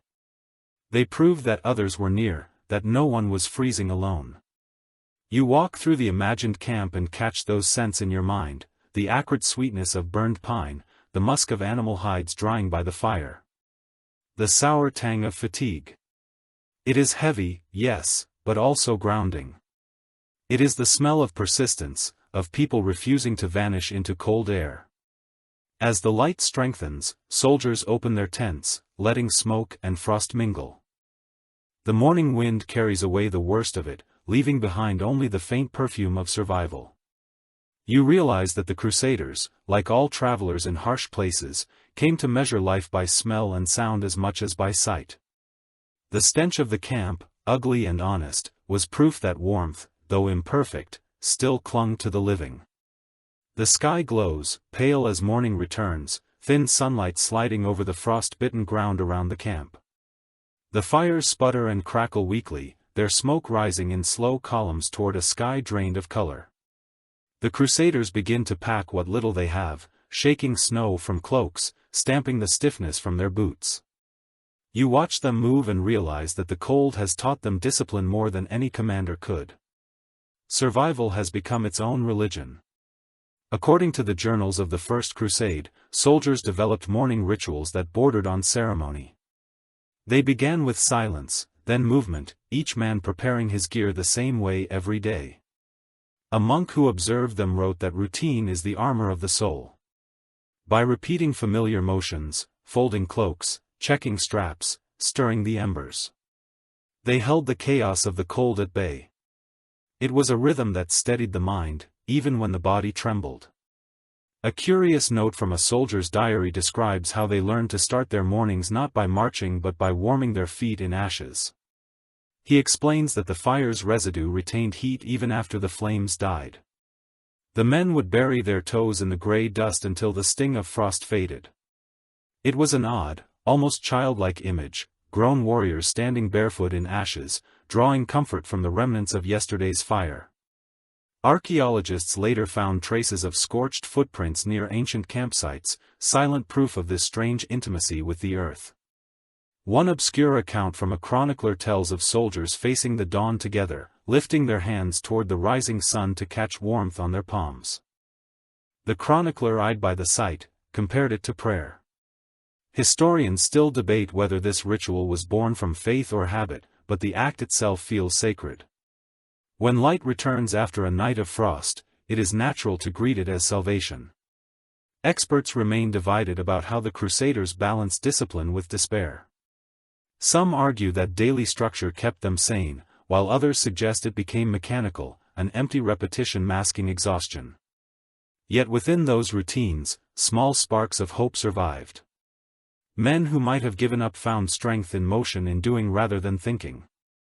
A lesser-known story, written by a scribe in the Third Crusade, tells of an old soldier who kept a tiny piece of coal wrapped in cloth. Every morning he unwrapped it, breathed on it and whispered a prayer before tucking it away again. He believed it was a fragment of the first fire he had lit when leaving home. It was superstition perhaps, but also poetry, the belief that warmth, once kindled, could live forever if tended carefully enough. Some modern historians see this devotion to habit as an early form of psychological resilience. The soldiers could not control the weather, hunger, or disease, but they could control the sequence of their actions. To light a fire, to polish a blade, to whisper a prayer. Each act became an anchor holding them steady in the storm. One curious document from a Cistercian chronicler mentions that the Crusaders began marking the passage of winter by counting the layers of soot on their pots. When the soot grew thick enough to dull the metal completely, they said spring must be near. The measure was nonsense, of course, but it gave them something to look forward to. In that superstition you glimpse the most human of instincts, the need to believe that endurance will end in reward. The mornings in those frozen camps must have had a strange beauty. The air shimmered with frost, turning the edges of tents into delicate crystal. Horses stamped their hooves, shaking clouds of steam from their nostrils. Somewhere, a squire's laughter echoed. Brittle but alive, each breath hung visible for a heartbeat before vanishing like a reminder of how fragile warmth could be. A forgotten Saldus poem, scribbled on a scrap of parchment, survives from that era. It reads, "We rise with ash on our hands and sun in our eyes, and still we live." Simple words, but they carry the weight of centuries. They tell you everything you need to know about these people who refuse to surrender to the cold. As the camp comes, fully awake, the fires are rebuilt, the prayers are said and the march begins again. The ground crunches under boots and the air fills with the steady rhythm of movement. Behind them, smoke drifts upward from the abandoned embers, marking the place where another night was won. You feel the quiet pride that must have filled their hearts, the understanding that survival itself was a kind of victory. No glory, no battle cry, only persistence. They had learned the secret of the frozen world, that warmth is not a gift, but a practice, a daily act of defiance. The Crusaders, hardened by endless nights, carried that lesson with them long after the snow melted. Evening returns one final time. The light fades slowly like breath, leaving the surrounding sky. The camp has grown smaller, quieter, more deliberate. The men know how to build their fires now, how to fold their cloaks just so, how to find the small comfort of warmth even when the wind cuts through everything. The lessons of the long winter live in their muscles, their voices, their hearts. According to later chronicles, by the end of each campaign season, the Crusaders had become masters of survival. They no longer cursed the frost but treated it like an old rival whose moves they had learned. Fires were built lower, shields turned into walls, cloaks mended with patient hands. One chronicler from the 12th century wrote that the cold taught us discipline where prayer could not. Those words ring with the wisdom of endurance. A curious letter from a returning knight describes how the habits of winter never left him. Even years later, he found himself waking before dawn to check for embers, or folding his blanket with the same care he once gave to his armor. Historians note how often Crusaders carried these memories home, their minds shaped by seasons of ice. They had learned that comfort is fragile and warmth must be earned again each day. Another record from a monk writing near Jerusalem tells of soldiers who began to see beauty in hardship. He said they called the frost gods quiet fire, a phrase that puzzled later scholars. Perhaps they meant that even cold held its own kind of grace. The frost marked the world with light, and to see it glint at sunrise was to glimpse the divine in the simplest of things. Experts continue to debate whether the Crusaders' endurance changed the course of their campaigns. Some argue that the cold broke their spirit, others claim it forged it. The truth lies somewhere in between. Hardship does not make heroes or saints. It reveals what already lives within. The chronicles show both cruelty and kindness, despair and determination woven together like threads in a single frozen tapestry. A lesser-known anecdote tells of a soldier who carved a small sun into a piece of bone and carried it in his pocket for luck, he said. It reminded him that the light always returned, even if hidden. When he died, the charm was found beside him, worn smooth by touch. Archaeologists unearthed it centuries later and scholars now display it in a museum, calling it the Pilgrim's Sunday. You imagine him holding it through the nights, a private ember of belief. Modern historians who study these campaigns often speak of survival as the Crusaders' truest achievement against frost, famine and fear. They built not monuments but habits, the quiet architecture of endurance. Every act of layering fabric, lighting a spark or sharing a meal was a declaration that life would continue. These small, stubborn gestures became their legacy. The wind softens now, carrying the faint scent of smoke and cooked grain. The soldiers gather close, not to fight, not to plan, but to sit together in silence. The fire's glow catches the frost on their armor, turning it to gold. You can almost feel the warmth pulsing outward, faint yet real. Somewhere, a priest hums a hymn barely above a whisper. Others join in, not out of ceremony, but because the sound itself feels like heat. The melody drifts upward, mingling with the sparks and the stars. The sky listens quietly. As the night deepens, the camp becomes a constellation of small lights. Each fire marks a victory, not of conquest but of persistence. These are not the moments history remembers, yet they are the ones that kept history alive. You stand at the edge of the camp one last time, feeling the cold brush your face. The lessons linger in the air, that warmth is fragile, that survival is an act of faith and that, even in the bleakest silence, life hums beneath the frost. Now the fires fade one by one until only smoke remains. The stars grow sharper, the air stills. You take a deep breath, tasting ash, salt and something like peace. The story slows now, settling gently like snow over the fields of memory. You can feel the warmth of the last embers still glowing somewhere inside you, quiet but steady.